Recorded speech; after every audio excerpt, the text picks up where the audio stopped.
ನಮಸ್ತೆ. ನಮಸ್ತೆ ಸರ್. ನಮಸ್ತೆ ತಾಯಿ. ಎಲ್ಲಿಂದ ಫೋನ್ ಮಾಡ್ತಿರೋದವ್ವ? ಸರ್ ಬ್ಯಾಂಗ್ಳೂರಿಂದ. ಬ್ಯಾಂಗ್ಳೂರು.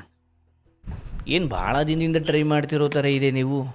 ತುಂಬಾ ಸರ್, ಆಕ್ಚುಲಿ ಅನ್ಎಕ್ಸ್ಪೆಕ್ಟೆಡ್. ನನ್ನ ಪ್ರೋಗ್ರಾಮ್ ಕೇಳ್ತಾ ಇದ್ದೀನಿ 1 ವರ್ಷದಿಂದ. ಇವತ್ತು ಅದೇನೋ ಹೋಪಲ್ ಕಾಲ್ ಮಾಡ್ತಾನೆ ಇದೆ, ಕನೆಕ್ಟ್ ಆಯ್ತು. ಅನ್ಎಕ್ಸ್ಪೆಕ್ಟೆಡ್. ಭರವಸೆ ಜೀವನ. ಹೌದು ಸರ್, ನಂಬಕ್ಕೆ ಆಗ್ತಿಲ್ಲ ಆಕ್ಚುಲಿ. ಸಂತೋಷ. ಹೇಗಿದ್ದೀರವ್ವ? ಚೆನ್ನಾಗಿದ್ದೀರಾ? ಹಾ ಸರ್, ತುಂಬಾ ಚೆನ್ನಾಗಿದ್ದೀನಿ. ನೀವು? ಚೆನ್ನಾಗಿದ್ದೀನಿ. ದೇವ್ರ ದಯೆ ಒಳ್ಳೆದಾಗಲಿ. ಕಾರ್ಯಕ್ರಮ 1 ವರ್ಷದಿಂದ ನೋಡ್ತಿರೋದಾ? ಹೌದು ಸರ್. ಏನು ಮಾಡ್ಕೊಂಡಿರೋದು? ನಾನು ಆಕ್ಚುಲಿ ಸಾಫ್ಟ್ವೇರ್ ಇಂಜಿನಿಯರ್ ಆಗಿ ವರ್ಕ್ ಮಾಡ್ತಾ ಇದ್ದೆ, ಬಟ್ ಅದನ್ನ ಬಿಟ್ಟು ಬ್ರೇಕ್ ಆಯ್ತು ಮಿಡಲ್ ಅಲ್ಲಿ. ಬಿಟ್ಟ ಮೇಲೆ ಇವಾಗ ಬಿಸ್ನೆಸ್ ಸ್ಟಾರ್ಟ್ ಮಾಡಿದ್ದೀನಿ. ಅಂದರೆ ಸ್ವಂತ ಏನೋ ಮಾಡ್ತಿದ್ದೀರಿ? ಸ್ವಂತ ಬಿಸ್ನೆಸ್ ಮಾಡ್ತಾ ಇದ್ದೀನಿ. ಸಂತೋಷ. ಎಷ್ಟು ನಿಮ್ಮ ವಯಸ್ಸು? ನಂದು 29. 29. ಹಾ. ಹೇಳವ, ಏನಾದರೂ ಮಾತಾಡೋದಿತ್ತಾ? ಹೌದು ಸರ್. ಹೌದು ಸರ್, ಅದಕ್ಕೆ ತುಂಬಾ ದೊಡ್ಡ ಸ್ಟೋರಿ ಆಕ್ಚುಲಿ. ನೀ ಇಲ್ಲಿ ಮಾತಾಡೋದಿಲ್ಲ ಅಂದ್ರೆ ಯಾಕೆ ಫೋನ್ ಮಾಡ್ತಿದ್ದೆ? ಅರ್ಥ ಮಾಡ್ಕೊಳ್ಳುವ ನೀವು ಒಂದು. ಕರೆಕ್ಟ್. ಹೌದು. ಆಗ್ಲಿ ಹೇಳುವ, ಏನು ವಿಚಾರ? ಫಸ್ಟ್ ಇಂದ ಹೇಳ್ತೀನಿ. ಖಂಡಿತ ಹೇಳಿ. ಸೊ ನನ್ಗೆ ಫಾದರ್ ಇರ್ಲಿಲ್ಲ, ತುಂಬಾ ಯಂಗ್ ಏಜ್ ಅಲ್ಲೇ ಎಕ್ಸ್ಪೈರ್ ಆದ್ರು. ತಂದೆ ಚಿಕ್ಕ ವಯಸ್ಸಿಗೆ ತೀರು ಹೋದ್ರು ಅಂದ್ರೆ ನೀವು ಚಿಕ್ಕ ವಯಸ್ಸಲ್ಲಿದ್ದಾಗ ತಂದೆ ತೀರು ಹೋದ್ರು. ಎಷ್ಟು ವಯಸ್ಸಲ್ಲಿ ಇದ್ದಾಗ ತೀರು ಹೋದ್ರು? ಒಂದು 2 ಇಯರ್ಸ್ ಇತ್ತು ಅನ್ಸುತ್ತೆ. ಅರ್ಥಾತ್ ನಿಮಗೆ 2 ವರ್ಷ ಇದ್ದಾಗ ತಂದೆ ತೀರು ಹೋದ್ರು. ಹೌದು, ನನಗೆ 2 ವರ್ಷ ಆದಾಗ ತಂದೆ ತೀರೋದ್ರು. ಓಕೆ, ನಾನು ಯಾಕೆ ಅದನ್ನ ಪುನರುಚ್ಚಾರ ಮಾಡ್ತೀನಿ ಅಂದ್ರೆ, ನಮ್ಮ ಹಳ್ಳಿಗಾಡಿನ ವೀಕ್ಷಕರು ಇರ್ತಾರೆ ಪಾಪ, ಅವ್ರಿಗೆ ಇಂಗ್ಲಿಷ್ ಬರ್ಲಿಕ್ಕಿಲ್ಲ. ಕಥೆನೇ ಕನ್ಫ್ಯೂಸ್ ಆಗ್ಬಿಡುತ್ತೆ ಆರಂಭದಿಂದ ಗೊತ್ತಾಗದೆ ಹೋದ್ರೆ. ಸೊ ಹಾಗಾಗಿ ನಾನು ಕೆಲವೊಂದೊಂದು ರಿಪೀಟ್ ಮಾಡ್ತೀನಿ, ಡೋಂಟ್ ಮೈಂಡ್. ಸರ್, ಪರವಾಗಿಲ್ಲ. ಹೇಳುವ. ಸೊ ತೀರೋದ್ರು. ಅದಾದ್ಮೇಲೆ ಅಮ್ಮನೇ ನೋಡ್ಕೋತಾ ಇದ್ರು. ಸೊ ಆತರ ತುಂಬಾ ಏನು ಫೈನಾನ್ಷಿಯಲಿ ಸ್ಟ್ರಾಂಗ್ ಅಂತ ಇರ್ಲಿಲ್ಲ. ಆಮೇಲೆ ಒಂದ್ ಏಜಿಗೆ ಬಂದ್ಮೇಲೆ ನನ್ನ ಸ್ಟಡೀಸ್ ಖರ್ಚು ಎಲ್ಲ ನಾನೇ ನೋಡ್ಕೊಂಡು ನಾನೇ ಓದ್ದೆ. ಎಷ್ಟು ಜನ ಮಕ್ಕಳು ನೀವು?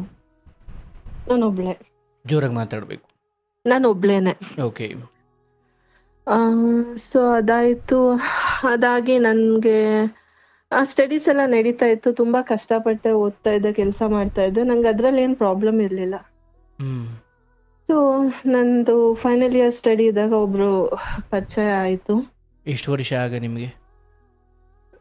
ಸೊ ಒಂದು 22, 22 ಇತ್ತು. 22-23 ವರ್ಷ ಇದ್ದಾಗ ಓಕೆ ಪರಿಚಯ ಆಯ್ತು.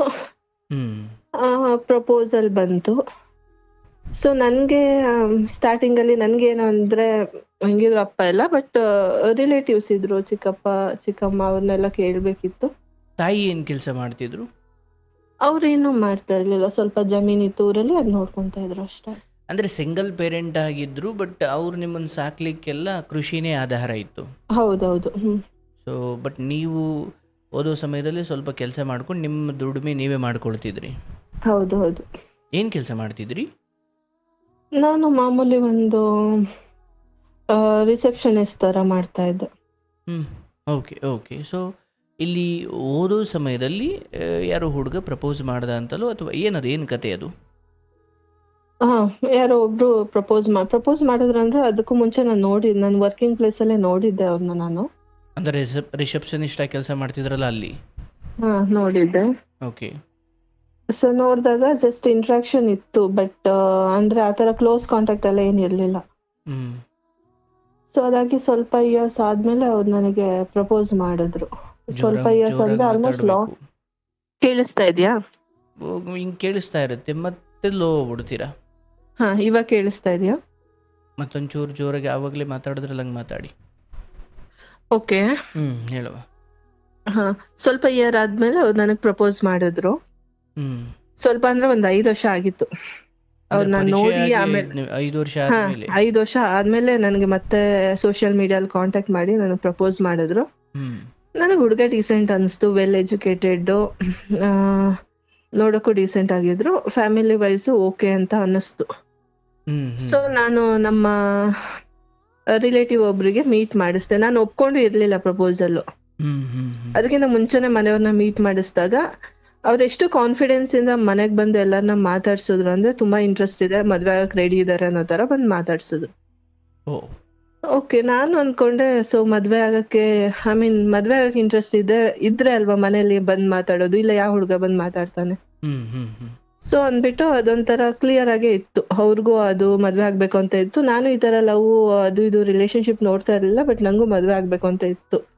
ಆ ಟೈಮಲ್ಲಿ ನಮ್ಮ ಅಮ್ಮಂಗೆ ಹೆಲ್ತ್ ಇಶ್ಯೂಸ್ ಸ್ಟಾರ್ಟ್ ಆಗಿತ್ತು. ಅಂದ್ರೆ ತುಂಬಾ ಸಿವಿಯರ್ ಕ್ಯಾನ್ಸರ್ ತರ ಸ್ಟಾರ್ಟ್ ಆಗಿತ್ತು ಅವಾಗ್ಲೇನೆ. ಸೊ ಅದಕ್ಕೆ ಒಂದೆರಡು ಸರ್ಜರಿ ಆಗಿತ್ತು, ಅವರು ರಿಕವರ್ ಆಗ್ತಾ ಇದ್ರು. ಸೊ ಆ ಟೈಮಲ್ಲಿ ಅವ್ರಿಗೆ ತುಂಬಾ ಇತ್ತು ಮದ್ವೆ ಮಾಡ್ಬೇಕು ನನ್ಗೇನಾರ ಆದ್ರೆ ಅನ್ನೋದು ತುಂಬಾ ಇತ್ತು. ಆ ಟೈಮಲ್ಲಿ ಪ್ರಪೋಸಲ್ ಬಂತು, ನನ್ಗೂ ಆ ಕಡೆ ಒಂದು ಇದಿತ್ತು, ಓಕೆ ಮದ್ವೆ ಆಗ್ಬಿಡ್ಬೇಕು, ಚೆನ್ನಾಗಿದಾಗ್ಲಿ ಅನ್ನೋದೊಂದಿತ್ತು. ಸರಿ ಅಂದ್ಬಿಟ್ಟು ನಾನು ಓಕೆ ಅಂದೆ.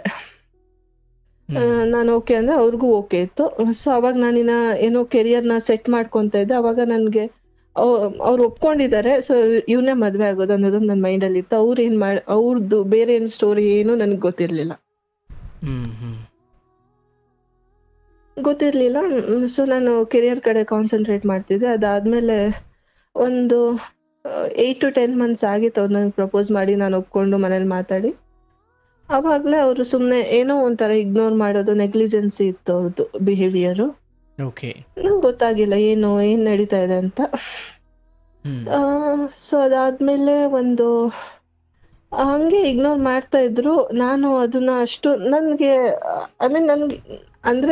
ನನ್ಗೆ ಒಂದು ಈ ತರ ಒಂದು ವ್ಯಕ್ತಿನೂ ಈ ತರ ಒಂದು ಕ್ಯಾರೆಕ್ಟರ್ ಇರತ್ತೆ ಅಂತ ತುಂಬಾ ಲೇಟ್ ಆಗಿ ರಿಯಲೈಸ್ ಆಯ್ತು.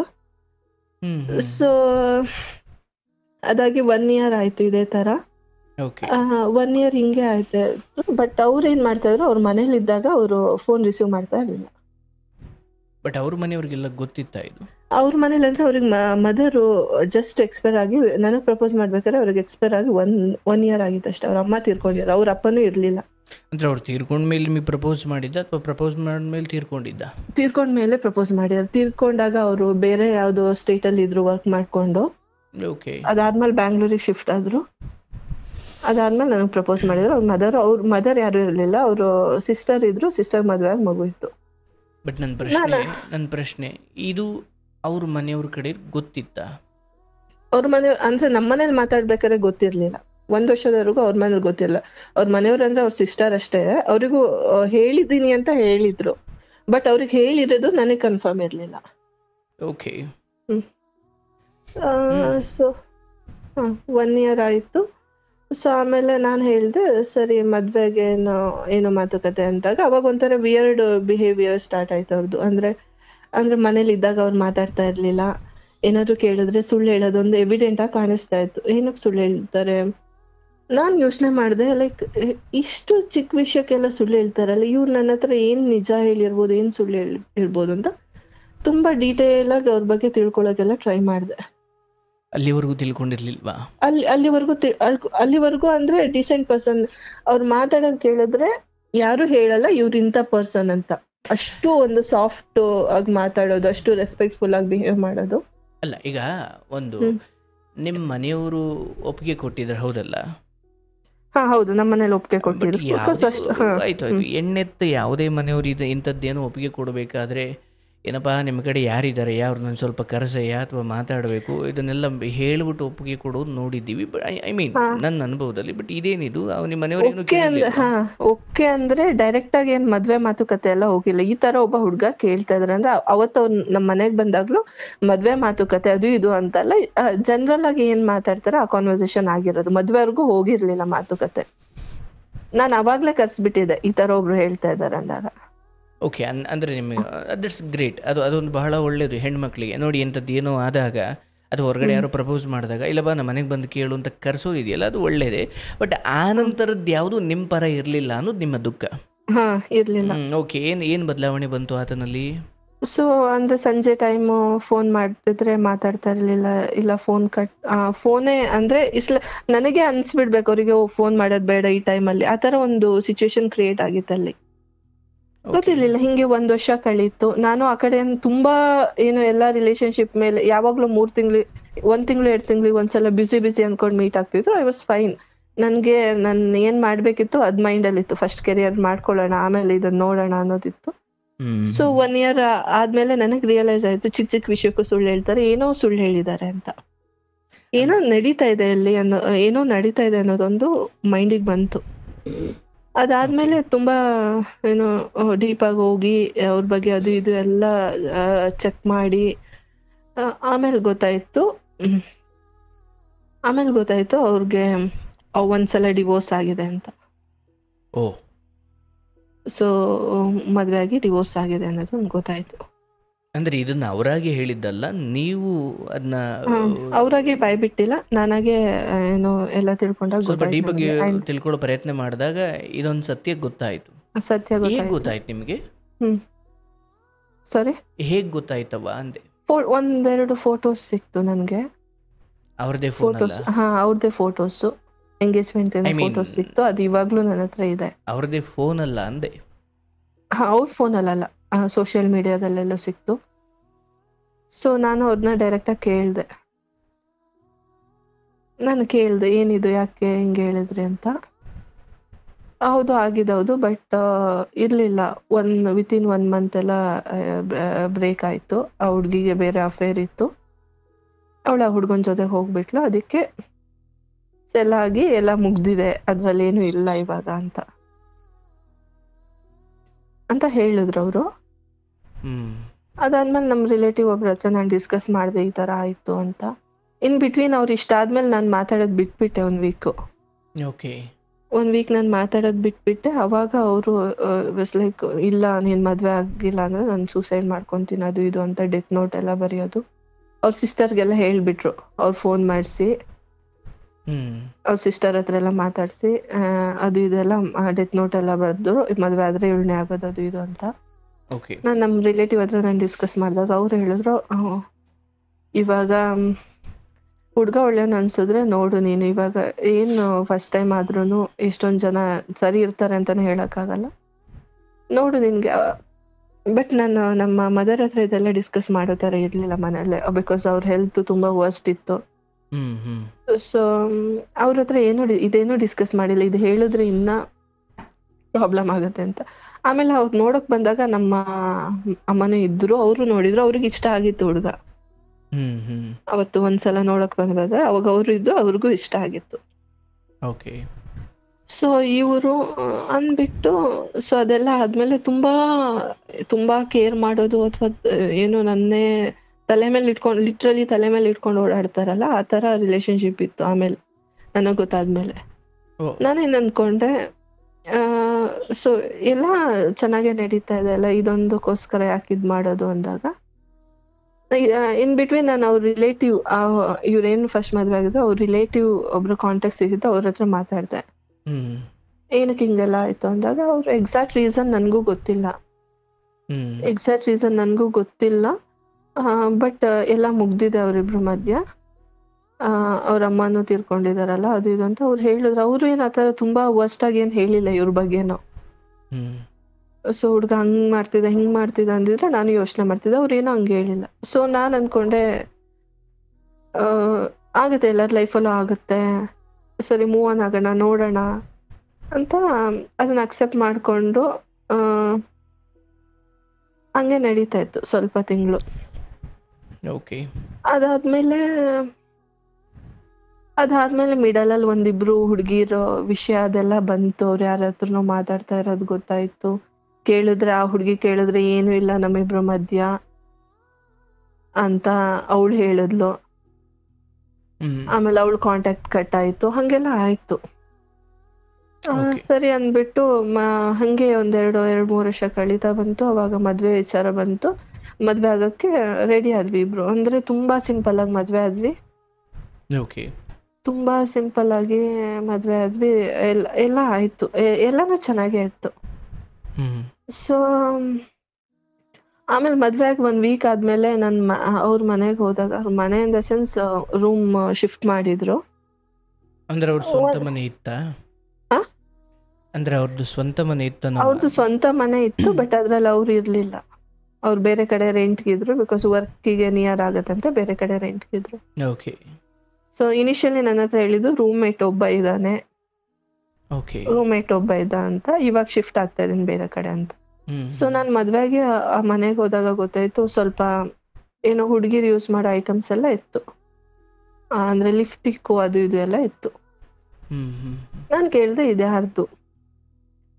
ಇದ್ಯಾರ್ದು ಅಂತ ಕೇಳಿದಾಗ ಅವ್ರು ಕೇಳಿದ್ರೆ ಇಲ್ಲ ಸಿಸ್ಟರ್ದು, ಮೋಸ್ಟ್ಲಿ ಎಲ್ಲ ಲಗೇಜ್ ಅಲ್ಲಿ ಬಂದಿರ್ಬೋದು ಅದು ಇದು ಅಂತ ಹೇಳಿದ್ರು.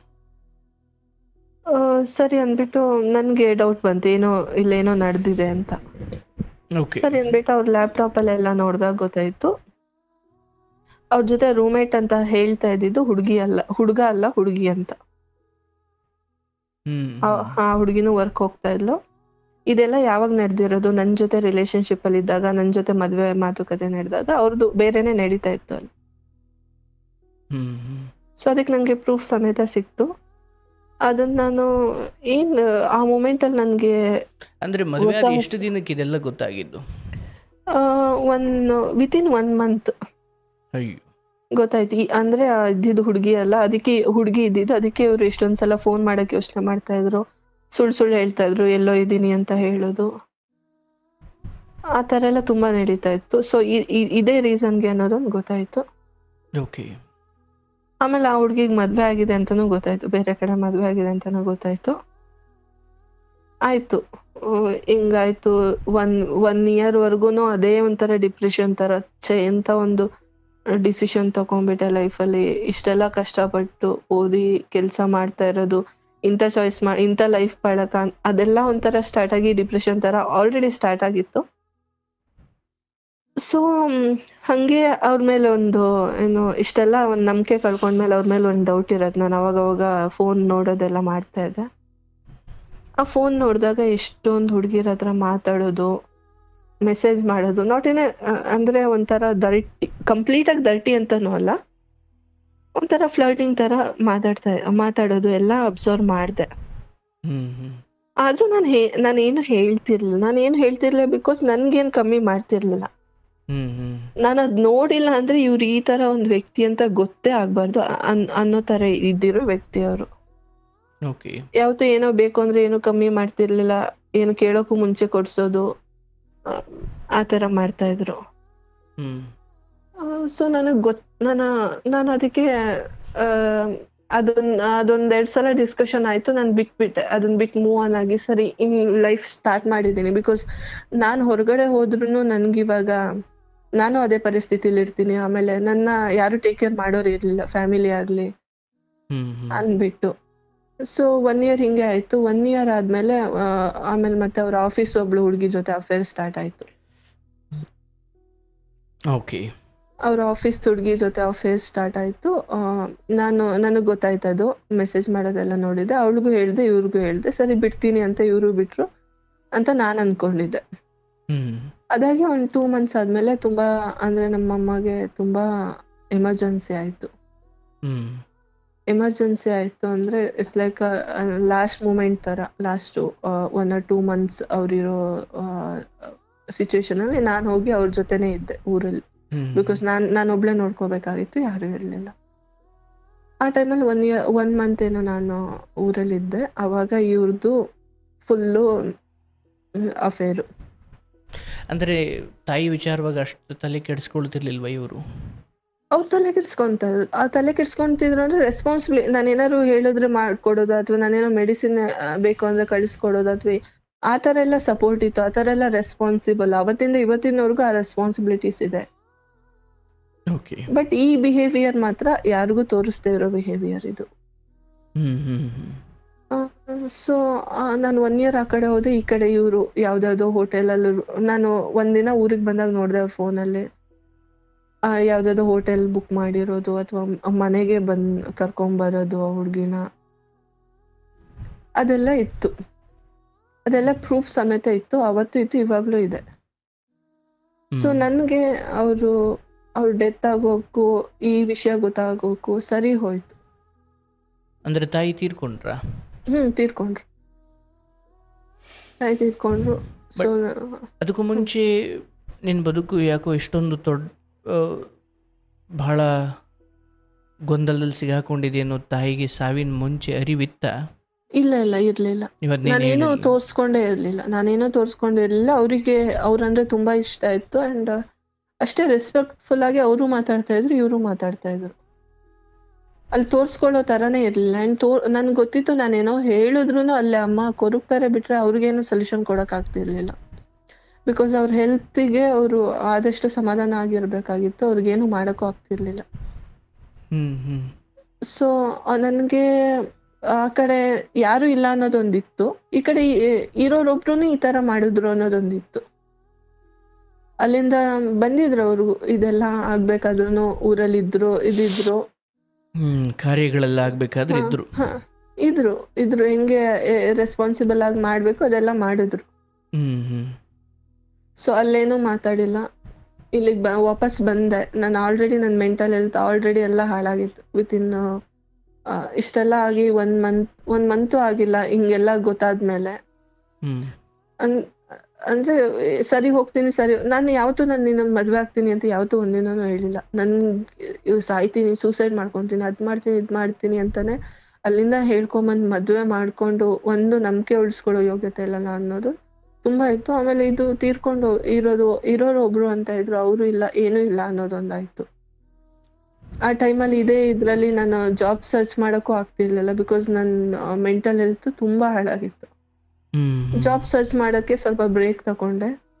ಆಮೇಲೆ ಅಲ್ಲಿಂದ ಊರಿಂದ ಬಂದ್ವಿ, ಇದೆಲ್ಲ ಮುಗಿಸ್ಕೊಂಡು ಊರಿಂದ ಬಂದು ಕೇಳಿದೆ ನಾನು, ಏನಕ್ಕೆ ಈ ತರ ಮಾಡಿದ್ರಿ, ಹೇಳಿದ್ರಲ್ವಾ ಮಾಡಲ್ಲ ಅಂತ ಫಸ್ಟ್ ಸ್ಟಾರ್ಟಿಂಗ್ ಒಪ್ಕೊಂಡೇ ಇಲ್ಲ, ಏನೂ ಇಲ್ಲ ಅದು ಇದು ಅಂತೆಲ್ಲ. ನಾನು ಪ್ರೂಫ್ ಎಲ್ಲ ತೋರ್ಸೋದ್ಮೇಲೆ ಹೌದು ಮಾಡಿರೋದು ತಪ್ಪು, ಇವ್ರ ಜೊತೆನೆ ಹಿಂಗ್ ಮಾಡಿರೋದು ತಪ್ಪು, ಹಂಗ್ ಮಾಡ್ತೀನಿ ಹಿಂಗ್ ಮಾಡ್ತೀನಿ ಅಂತೆಲ್ಲ, ಕಾಲಿಗೆ ಬೀಳ್ತೀನಿ ಅಂತೆಲ್ಲ ಮಾಡಿದ್ರು. ಕಾಲಿಗೆ ಬೀಳ್ತೀನಿ, ಇದೆಲ್ಲ ಮಾಡಲ್ಲ ಅಂತ. ಇನ್ ಮುಂದೆ ಆ ಹುಡುಗಿ ಹತ್ರ ಮಾತಾಡಿದ್ರು ನಾನು ಹೇಳ್ದೆ ಆ ಹುಡುಗಿಗೆ, ನಿಮ್ ಪೇರೆಂಟ್ಸ್ ಹತ್ರ ಬಂದ್ ಮಾಡ್ತೀನಿ. ಅವಳಿಗಿನ್ನ ಮದ್ವೆ ಆಗಿಲ್ಲ, ಚಿಕ್ಕ ಹುಡುಗಿ. ಪೇರೆಂಟ್ಸ್ ಹತ್ರ ಮಾತಾಡ್ತೀನಿ ಅಂತೆಲ್ಲ ಮಾಡಿದ್ಮೇಲೆ ಆ ಹುಡುಗಿ ಮಾತಾಡೋದ್ ಬಿಟ್ರು, ಇವರು ಮಾತಾಡೋದ್ ಬಿಟ್ರು. ಇವಾಗ್ಲೇ ನಾ ಹುಡುಗಿ ಹತ್ರ ಮಾತಾಡ್ತಾ ಇಲ್ಲ. ಅದಾದ್ಮೇಲೆ ಎಲ್ಲ ನನಗೆ ತುಂಬಾ ಮೆಂಟಲ್ ಹೆಲ್ತ್ ಹೆಂಗ್ ಹಾಳಾಗಿತ್ತು. ಆಲ್ಮೋಸ್ಟ್ ನಾನು ಡಿಪ್ರೆಷನ್ ಅಲ್ಲಿ ಇದ್ದೆ, ಮೆಡಿಸಿನ್ ತಗೊಂತ ಇದ್ದೆ. ಆಮೇಲೆ ಒಂದಷ್ಟು ಸ್ಲೀಪಿಂಗ್ ಟ್ಯಾಬ್ಲೆಟ್. ಅವತ್ ನನ್ ಬರ್ತಡೇ ಆಯ್ತು, ನನ್ ಬರ್ತಡೇ ದಿನ ಇಷ್ಟು ಸ್ಲೀಪಿಂಗ್ ಟ್ಯಾಬ್ಲೆಟ್ ತಗೊಂಡು ಅದನ್ನೆಲ್ಲ ವಾಮಿಟ್ ಮಾಡಿ 24 hours ಕಂಟಿನ್ಯೂಸ್ ಮಲಗಿದ್ದೀನಿ. ಸೊ ಆಲ್ಮೋಸ್ಟ್ ಸೂಸೈಡ್ ಎಲ್ಲ ಅಟೆಂಪ್ಟ್ ವರ್ಗು ಅಲ್ಲಿವರೆಗೂ ಅಷ್ಟೆಲ್ಲ ಜಗಳ ಆಯ್ತು, ತುಂಬಾ ಹೀಟ್ ಆಗಿ ಆರ್ಗ್ಯುಮೆಂಟ್ ಆಯ್ತು. ಅವರು ಒಂದಷ್ಟು ನಾಟಕ ಆಡಿದ್ರು, ಅಯ್ಯೋ ನಾನು ಹಂಗ್ ಮಾಡಲ್ಲ, ಇನ್ಮೇಲೆ ಸೂಸೈಡ್ ಮಾಡ್ಕೊಂತೀನಿ, ನಾನು ಅದ್ ಮಾಡ್ತೀನಿ. ಯಾಕಂದ್ರೆ ಇದಕ್ಕೂ ಮುಂಚೆನೂ ಆತರ ಮಾಡಿದ್ರು. ನಾನು ಇದಕ್ಕೂ ಮುಂಚೆ ಆತರ ಮಾಡಿದಾಗ ಅವ್ರು ಜೆನ್ಯೂನ್ ಆಗಿ ಮಾಡಿದ್ದಾರೆ ಇವ್ರು, ಮತ್ತೆ ಆತರ ಮಾಡಲ್ಲ ಅನ್ಕೊಂಡೆ. ಬಟ್ ಈ ಟೈಮ್ ಮಾಡಿದಾಗ ನಂಗೆ ಗೊತ್ತಿತ್ತು ಇದೆಲ್ಲ ನಾಟಕನೇ ಮಾಡ್ತಾ ಇರೋದು ಅಂತ. ಸೊ ಹಿಂಗಾಯ್ತು. ಇವಾಗ್ಲೂ ಇದಾರೆ, ಚೆನ್ನಾಗಿ ಮಾತಾಡ್ತಾರೆ. ಬಟ್ ನನಗ ನಂಬಿಕೆ ಇಲ್ಲ ಒಂದ್ ರಿಲೇಶನ್ಶಿಪ್ ಮೇಲೆ. ಅವಾಗ ನೋಡ್ತೀನಿ ಫೋನು, ಯಾರ ಜೊತೆನೂ ಮೆಸೇಜ್ ಮಾಡ್ತಾ ಇರ್ತಾರೆ, ಟ್ರೈ ಮಾಡ್ತಾ ಇರ್ತಾರೆ ಯಾರಾದ್ರೂ ಸಿಗ್ಲಿ ಅಂತ. ಸಿಕ್ಕಿದ್ರೆ ಇದೆಲ್ಲ ಮತ್ತೆ ಕಂಟಿನ್ಯೂ ಆಗತ್ತೆ ಅಂತ ಗೊತ್ತು. ನಾನು ಅವಾಗಿಂದ ಇಂಡಿಪೆಂಡೆಂಟ್ ಆಗಿ ಬದುಕಿರೋದು. ನಾನು ಇಂಡಿಪೆಂಡೆಂಟ್ ಆಗಿ ಬದುಕಕ್ ನನ್ಗೇನು ಭಯ ಇಲ್ಲ. ಬಟ್ ಯಾರು ಇಲ್ದೆ ಇರೋದು ತುಂಬಾ ಕಷ್ಟ ಆಗುತ್ತೆ ಹೊರಗಡೆ ಹೋದ್ಮೇಲೆ ಅನ್ನೋ ರೀಸನ್ಗೆ ಇದ್ದೀನಿ. ನನಗೆ ಈ ತರ ಒಂದು ವ್ಯಕ್ತಿ ಬಗ್ಗೆ ಏನ್ ಡಿಸಿಷನ್ ತಗೋಬೇಕು, ಏನ್ ಮಾಡ್ಬೇಕು, ಯಾರ ಗೈಡೆನ್ಸ್ ತಗೋಬೇಕು ಒಂದು ಗೊತ್ತಿಲ್ಲ. ಬಿಕಾಸ್ ಪೇರೆಂಟ್ಸ್ ಇದ್ರೆ ಓಕೆ, ಅವ್ರೇನೋ ಹೇಳ್ತಾರೆ, ಇಲ್ಲಪ್ಪ ನಾನು ಇದೀನಿ, ಹಿಂಗ್ ಮಾಡು ಅಂತ ಹೇಳ್ತಾರೆ. ಬಟ್ ಯಾರು ಇಲ್ದಿರ ಯಾರತ್ರ ಹೇಳ್ಕೊಂಡ್ಲಿ? ಈಶ್ವರ. ಅದ್ರ ಮಿಡಲ್ ಅಲ್ಲಿ ಬೇಬಿಗ್ ಬೇರೆ ಟ್ರೈ ಮಾಡಿದ್ವಿ. ನನ್ನ ಹೆಲ್ತ್ಗೆ ನನ್ಗೆ ಹಾರ್ಮೋನ್ ಇಂಬ್ಯಾಲೆನ್ಸ್ ಎಲ್ಲ ಸ್ಟಾರ್ಟ್ ಆಗಿ ಡಾಕ್ಟರ್ ಹೇಳ್ತಾರೆ ಸ್ಟ್ರೆಸ್ ತಗೋಬೇಡಿ ಅಂತ. ಬಟ್ ನನ್ಗೆ ಅದನ್ನೆಲ್ಲ ಬಿಟ್ಟು ಆಚೆ ಬರಕ್ಕೆ ಆಗ್ತಾ ಇರ್ಲಿಲ್ಲ. ಮೊದ್ಲಿಂದನೂ ತುಂಬಾ ಸೆನ್ಸಿಟಿವ್ ನಾನು, ಯಾರ ತಂಟೆಗೆ ಹೋಗ್ತಾ ಇರ್ಲಿಲ್ಲ, ಯಾರಿಗೊಂದು ಜೋರಾಗಿ ಮಾತಾಡೋದಿಲ್ಲ.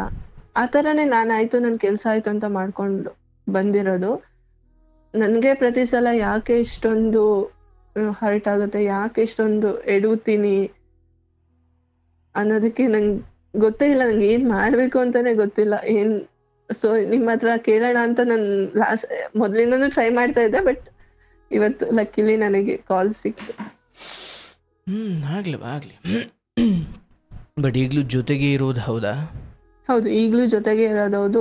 ರೆಸ್ಪಾನ್ಸಿಬಲ್ ಪರ್ಸನ್, ಏನ್ ಬೇಕೋ ಏನ್ ಬೇಡ ಅದನ್ನ ಕೇಳೋದು ಮಾಡೋದೆಲ್ಲ ಸರಿ, ಬಟ್ ಕ್ಯಾರೆಕ್ಟರ್ ಮಾತ್ರ ಸರಿ ಇಲ್ಲ. ಮಾತು ಎತ್ತಿದ್ರೆ ಸುಳ್ಳು ಹೇಳ್ತಾರೆ. ಏನಾದ್ರೂ ಒಂದ್ ಮಾತು 4 ಮಾತು ಹೇಳಿದ್ರೆ 3 ಸುಳ್ಳು ಹೇಳಿರ್ತಾರೆ. ಸೊ ನಾವು ಮಾತಾಡ್ತಾ ಇರೋರ್ಗು ಏನ್ ಅನ್ಸುತ್ತೆ, ಅಯ್ಯೋ ಏನ್ ಹೇಳಿದ್ರು ಸುಳ್ಳು ಹೇಳ್ತೀವಿ, ಇವ್ರ ಹತ್ರ ಏನ್ ಮಾತಾಡೋದು ಅನ್ನೋದೊಂದ್ ಬರುತ್ತೆ. ಇವ್ರ ಹತ್ರ ಮಾತಾಡ್ತೀರಾ, ಬೇರೆ ಯಾರು ಮಾತಾಡಕ್ಕೆ ಇಲ್ಲ. ಆಚೆ ಹೋಗಿ ನನ್ ತುಂಬಾ ಫ್ರೆಂಡ್ಸು ಮಾಡ್ಕೊಂಡಿಲ್ಲ, ಎಲ್ಲೆಲ್ಲೋ ಸುತ್ತೋದು, ಅದ್ಯಾವ್ದು ಮಾಡಲ್ಲ ನಾನೇ ಏನಾಯ್ತು ನನ್ ಕೆಲ್ಸ ಆಯ್ತು ಹಂಗೆ ಎದೋಳು. ಸೊ ಇರೋರೊಬ್ರು ಜೊತೆಗಿರೋರು ಈ ತರ ಮಾಡ್ತಾರೆ ಅನ್ನೋದ್ರಿಂದ ಅದೇ ಒಂಥರ ಡಿಪ್ರೆಷನ್ ತರ ಆಗಿ, ಹೆಲ್ತ್ ಇಶ್ಯೂಸ್ ಆಗಿ, ವೆಯ್ಟ್ ಗೇನ್ ಆಗಿ, ಸೊ ಆಚೆ ನೋಡೋರ್ಗೆ ಏನು ಅನ್ಸಲ್ಲ, ಬಟ್ ತುಂಬಾ ಕೊರಗ್ತಾ ಇದೀನಿ.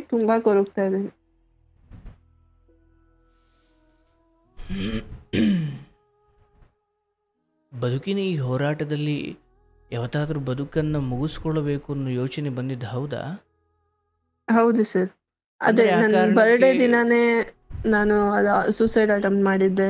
ಒಂದಷ್ಟು ಸ್ಲೀಪಿಂಗ್ ಟ್ಯಾಬ್ಲೆಟ್ಸ್ ತಗೊಂಡೆ, ಬಿಕಾಸ್ ಅದೇ ಟೈಮಲ್ಲಿ ಅಮ್ಮ ತೀರ್ಕೊಂಡಿರೋ ಟೈಮಲ್ಲೇನೆ. ಅಂದ್ರೆ ನಿಮ್ಮ ಸಾವಿನ ಪ್ರಯತ್ನ ಕೂಡ ಆತನನ್ನ ಬದಲಾಯಿಸದೇ ಇರೋವಷ್ಟು ಆತ ಚಟಕ್ಕೆ ದಾಸರಾಗಿದ್ದಾರಾ? ಬದಲಾಗಿದ್ದೀನಿ ಅಂತಾನೆ ಇವಾಗ್ಲೂ ಇರೋದು ಅವರು. ಅಂದ್ರೆ ನಾನು ಅವ್ರ ಬಗ್ಗೆ ನಾನು ಒಳಗಡೆ ಏನ್ ನೋಡ್ತಿದ್ದೀನಿ ಅದು ಅವ್ರಿಗೆ ಗೊತ್ತಿಲ್ಲ. ಆಚೆಯಿಂದ ಅವ್ರು ಚೆನ್ನಾಗೇ ಇದ್ದಾರೆ, ಬಟ್ ಅವ್ರ ಬಿಹೇವಿಯರ್ನ ನಾನು ಅಬ್ಸರ್ವ್ ಮಾಡ್ತಿದ್ದೀನಿ ಅಂತ ಅವ್ರಿಗೆ ಗೊತ್ತಿಲ್ಲ ಅಷ್ಟೇ. ಬಟ್ ಅಲ್ಲಿಗೊಂದು ಸತ್ಯ ಏನಂದ್ರೆ ನಿಮ್ಮ ಸಾವು ಕೂಡ ಅವರನ್ನು ಬದಲಾಯಿಸಲ ಸಾಧ್ಯವಿಲ್ಲ ಅಂತ. ಇಲ್ಲ ಬಟ್ ಅವರಂದುಕೊಂಡಿದ್ದಾರೆ ನನ್ನ ವರ್ತನೆಯಿಂದ ಮಾತ್ರ ನನ್ನ ಹೆಂಡತಿಯನ್ನು ಕನ್ವಿನ್ಸ್ ಮಾಡ್ಕೊಳ್ಬಹುದು, ಬಿಟ್ಟ ಮಿಕ್ಕಂತೆ ನಾನು ಏನು ಮುಂದೆ ಮಾಡ್ತಿದ್ದೀನೋ ಅದನ್ನು ಮುಂದುವರಿಸಬಹುದು ಅಂತ ಅವ್ರು ಅಂದ್ಕೊಂಡಿದ್ದಾರೆ. ಹೌದೌದು.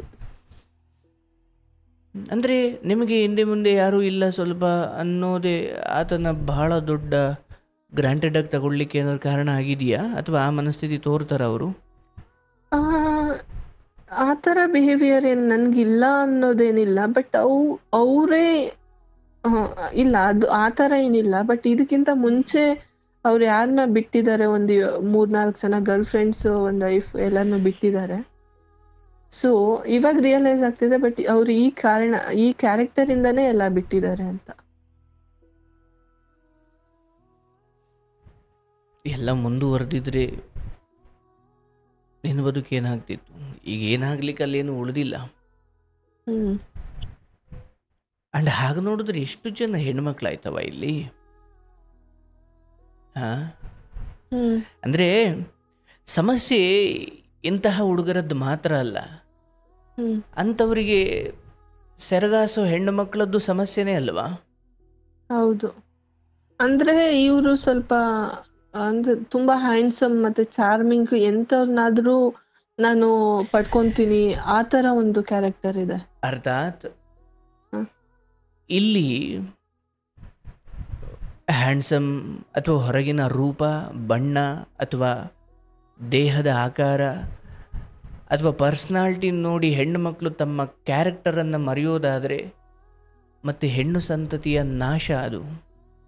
ಮತ್ತು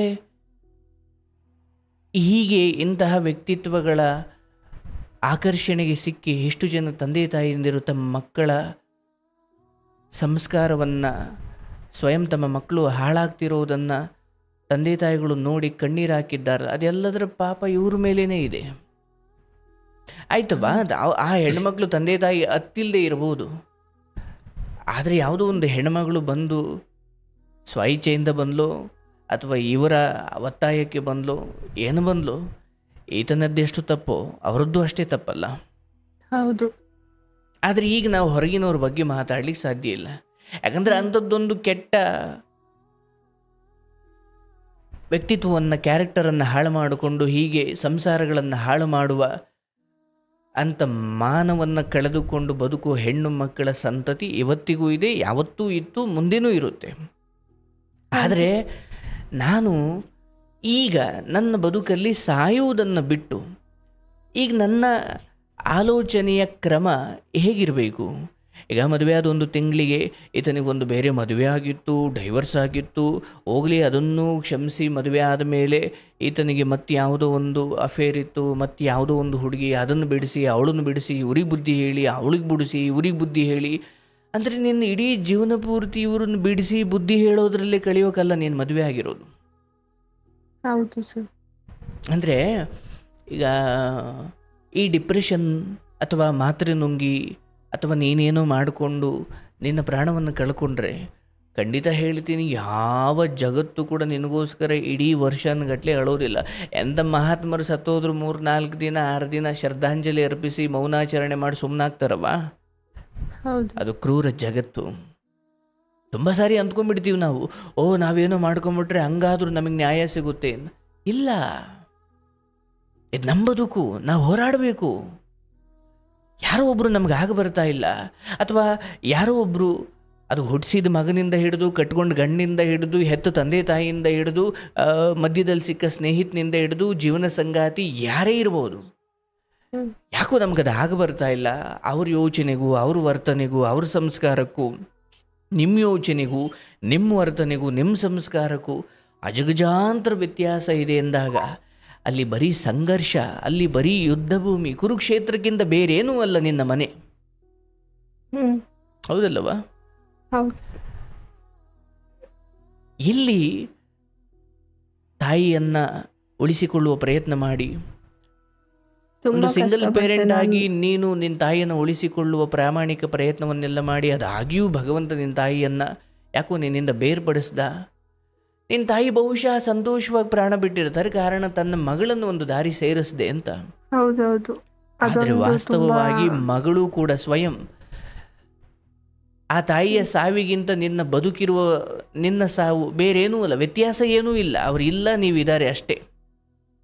ಹೌದು. ನಿನ್ನದು ಒಂದು ರೀತಿಯ ಪ್ರತಿದಿನದ ಸಾವೇ. ಹೌದು.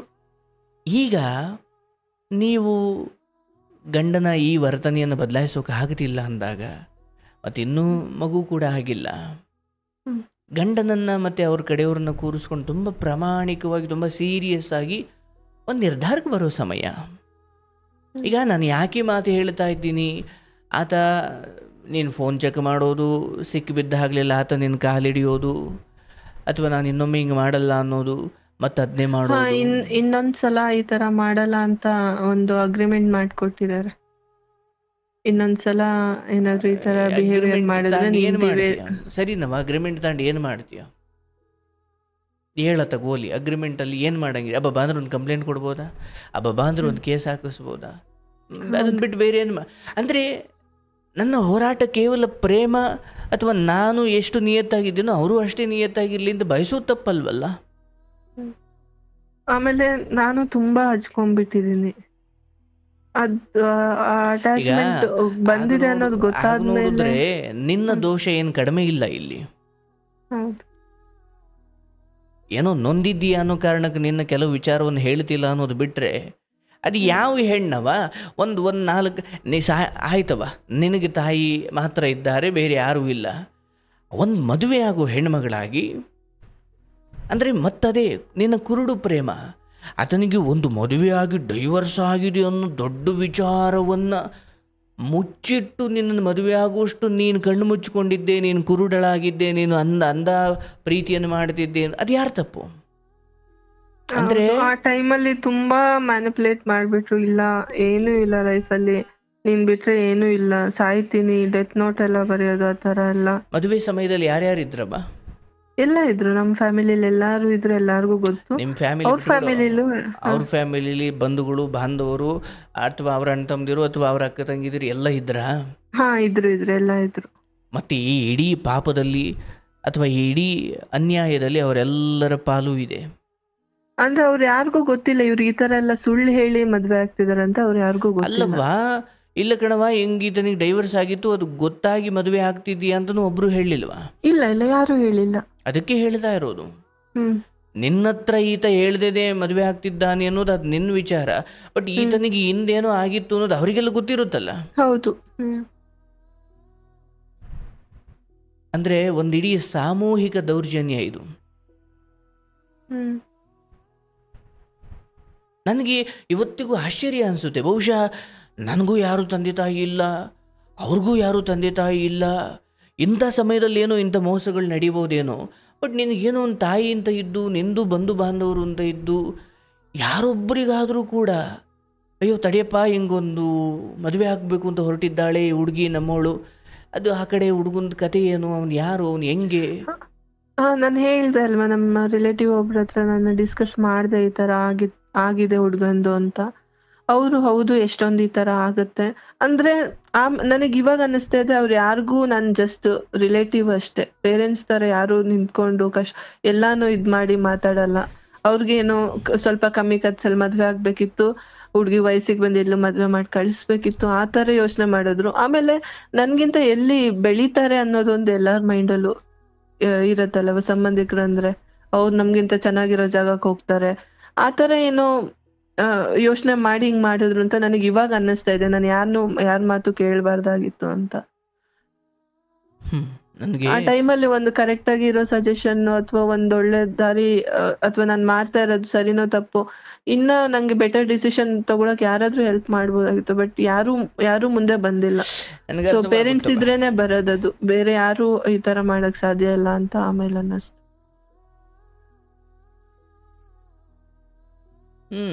ಇರಲಿ ತಾಯಿ. ಈಗ ನೋಡುವ, ನಾನು ಇಷ್ಟೆಲ್ಲ ಕೇಳಿದ ಮೇಲೆ ನಿನಗೆ ನಾನು ತುಂಬ ಸ್ಪಷ್ಟವಾಗಿ ಹೇಳೋ ಮಾತು, ಯಾವತ್ತೂ ಸಾಯೋ ನಿರ್ಧಾರ ಬೇಡ. ನೋಡು ತಾಯಿ, ಅವತ್ತು ಯಾರೂ ಇಲ್ಲದ ಕಾಲದಲ್ಲಿ, ತಂದೆ ತೀರಿ ಹೋದ ಕಾಲದಿಂದ ಅವತ್ತಿಂದ ನಿನ್ನ ತಾಯಿ ನಿನ್ನನ್ನು ಸಾಕೊಂಡು ಬಂದಿದ್ದಾರೆ. ಅಂದರೆ ಅವರು ಕಷ್ಟಪಟ್ಟರು ಅಥವಾ ನೀನು ಕಷ್ಟಪಟ್ಟೆ ಅದು ಬೇರೆ, ಬಟ್ ಪೋಷಕರಾಗಿ ತಾಯಿ ದುಡಿದ ಅಥವಾ ಆಕೆಯ ಶ್ರಮದ ಅಥವಾ ಅವಳ ಕಾರಣಕ್ಕಾಗಿ ಅವಳು ಬೇಯಿಸಿ ಹಾಕಿದ ಒಂದೊಂದು ತುತ್ತು ಅನ್ನ ಕೂಡ ನಿನ್ನ ದೇಹವನ್ನು ಪೋಷಣೆ ಮಾಡಿದೆ. ಇವತ್ತು ನೀನೇನಿದ್ದೀಯೋ ದೈಹಿಕವಾಗಿ ಭೌತಿಕವಾಗಿ ಅದು ನಿನ್ನ ತಾಯಿಯ ಕೊಡುಗೆ, ಹೌದಲ್ಲವಾ?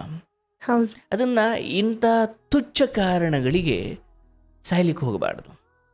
ಅಂದರೆ ಬದುಕು ಬಹಳ ವಿಶಾಲವಾಗಿದೆ. ಇವತ್ತು ನಾನೇ ನೋಡಿದ್ದೀನಿ, 4 ಮದುವೆ ಅಂದರೆ ಒಂದು ಯಾವುದೋ ಸಂಬಂಧ, ಒಂದು ಆಯ್ಕೆಗಳು ಸರಿ ಆಗಲಿಲ್ಲ ಅಂದಾಗ ಅಯ್ಯೋ ನನ್ನ ಆಯ್ಕೆ ತಪ್ಪಾಯ್ತಲ್ಲ ಅಂತ ಸಾಯೋದಲ್ಲ. ಬದುಕಲ್ಲಿ ಭಗವಂತ ಬೇರೆ ಬೇರೆ ಅವಕಾಶಗಳು ಕೊಡ್ತಾನೆ.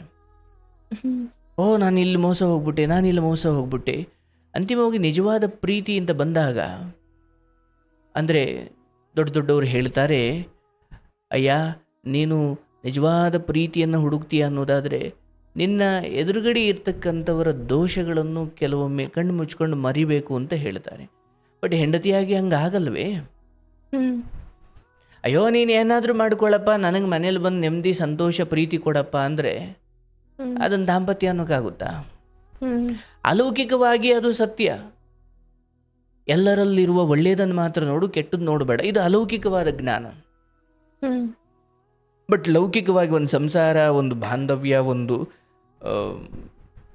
ಭಾಳ ಸಂಗಾತಿ ಅಂತ ಬಂದಾಗ ನೀನು ಏನಾದರೂ ಮಾಡ್ಕೊಂಡು ಬರಪ್ಪ, ಯಾವಳ ಜೊತೆ ಆದರೂ ಇದ್ದು ಬಾ, ನಂಗೆ ಮನೇಲಿ ಬಂದು ಒಂಚೂರು ಖುಷಿ ನೆಮ್ಮದಿಯಾಗಿದ್ದು ನನಗೆ ಪ್ರೀತಿ ಕೊಡು ಅಂತ ಹೇಳೋಕ್ಕಾಗಲ್ವಲ್ಲ. ಹಾಗಾಗಿನವ ನೀನು ಈತನ ವಿಚಾರದಲ್ಲಿ ಸ್ವಲ್ಪ ಇನ್ನೊಂಚೂರು ಸಹನೆ ಮಾಡು. ಈಗ ಏನಾಗ್ಬಿಡುತ್ತೆ, ಆತ ಮಾಡೋದು ಸರಿ ಅಂತ ನಾನು ಹೇಳ್ತಾ ಇಲ್ಲ, ಬಟ್ ನೀನೇ ನಿನ್ನ ಬಾಯಾರೆ ಹೇಳಿದೆ, ಇದರಿಂದ ಬಿಡಿಸ್ಕೊಂಡು ಮಾತ್ರ ನನ್ನ ಬದುಕು ಅದ್ಭುತ ಅಂತನೂ ಏನಿಲ್ಲ, ಹೌದಲ್ಲವಾ? ಹೌದು. ಹಾಗಾಗಿ ಇಲ್ಲಿ ಅದನ್ನು ಸ್ವಲ್ಪ ಪ್ರೀತಿ.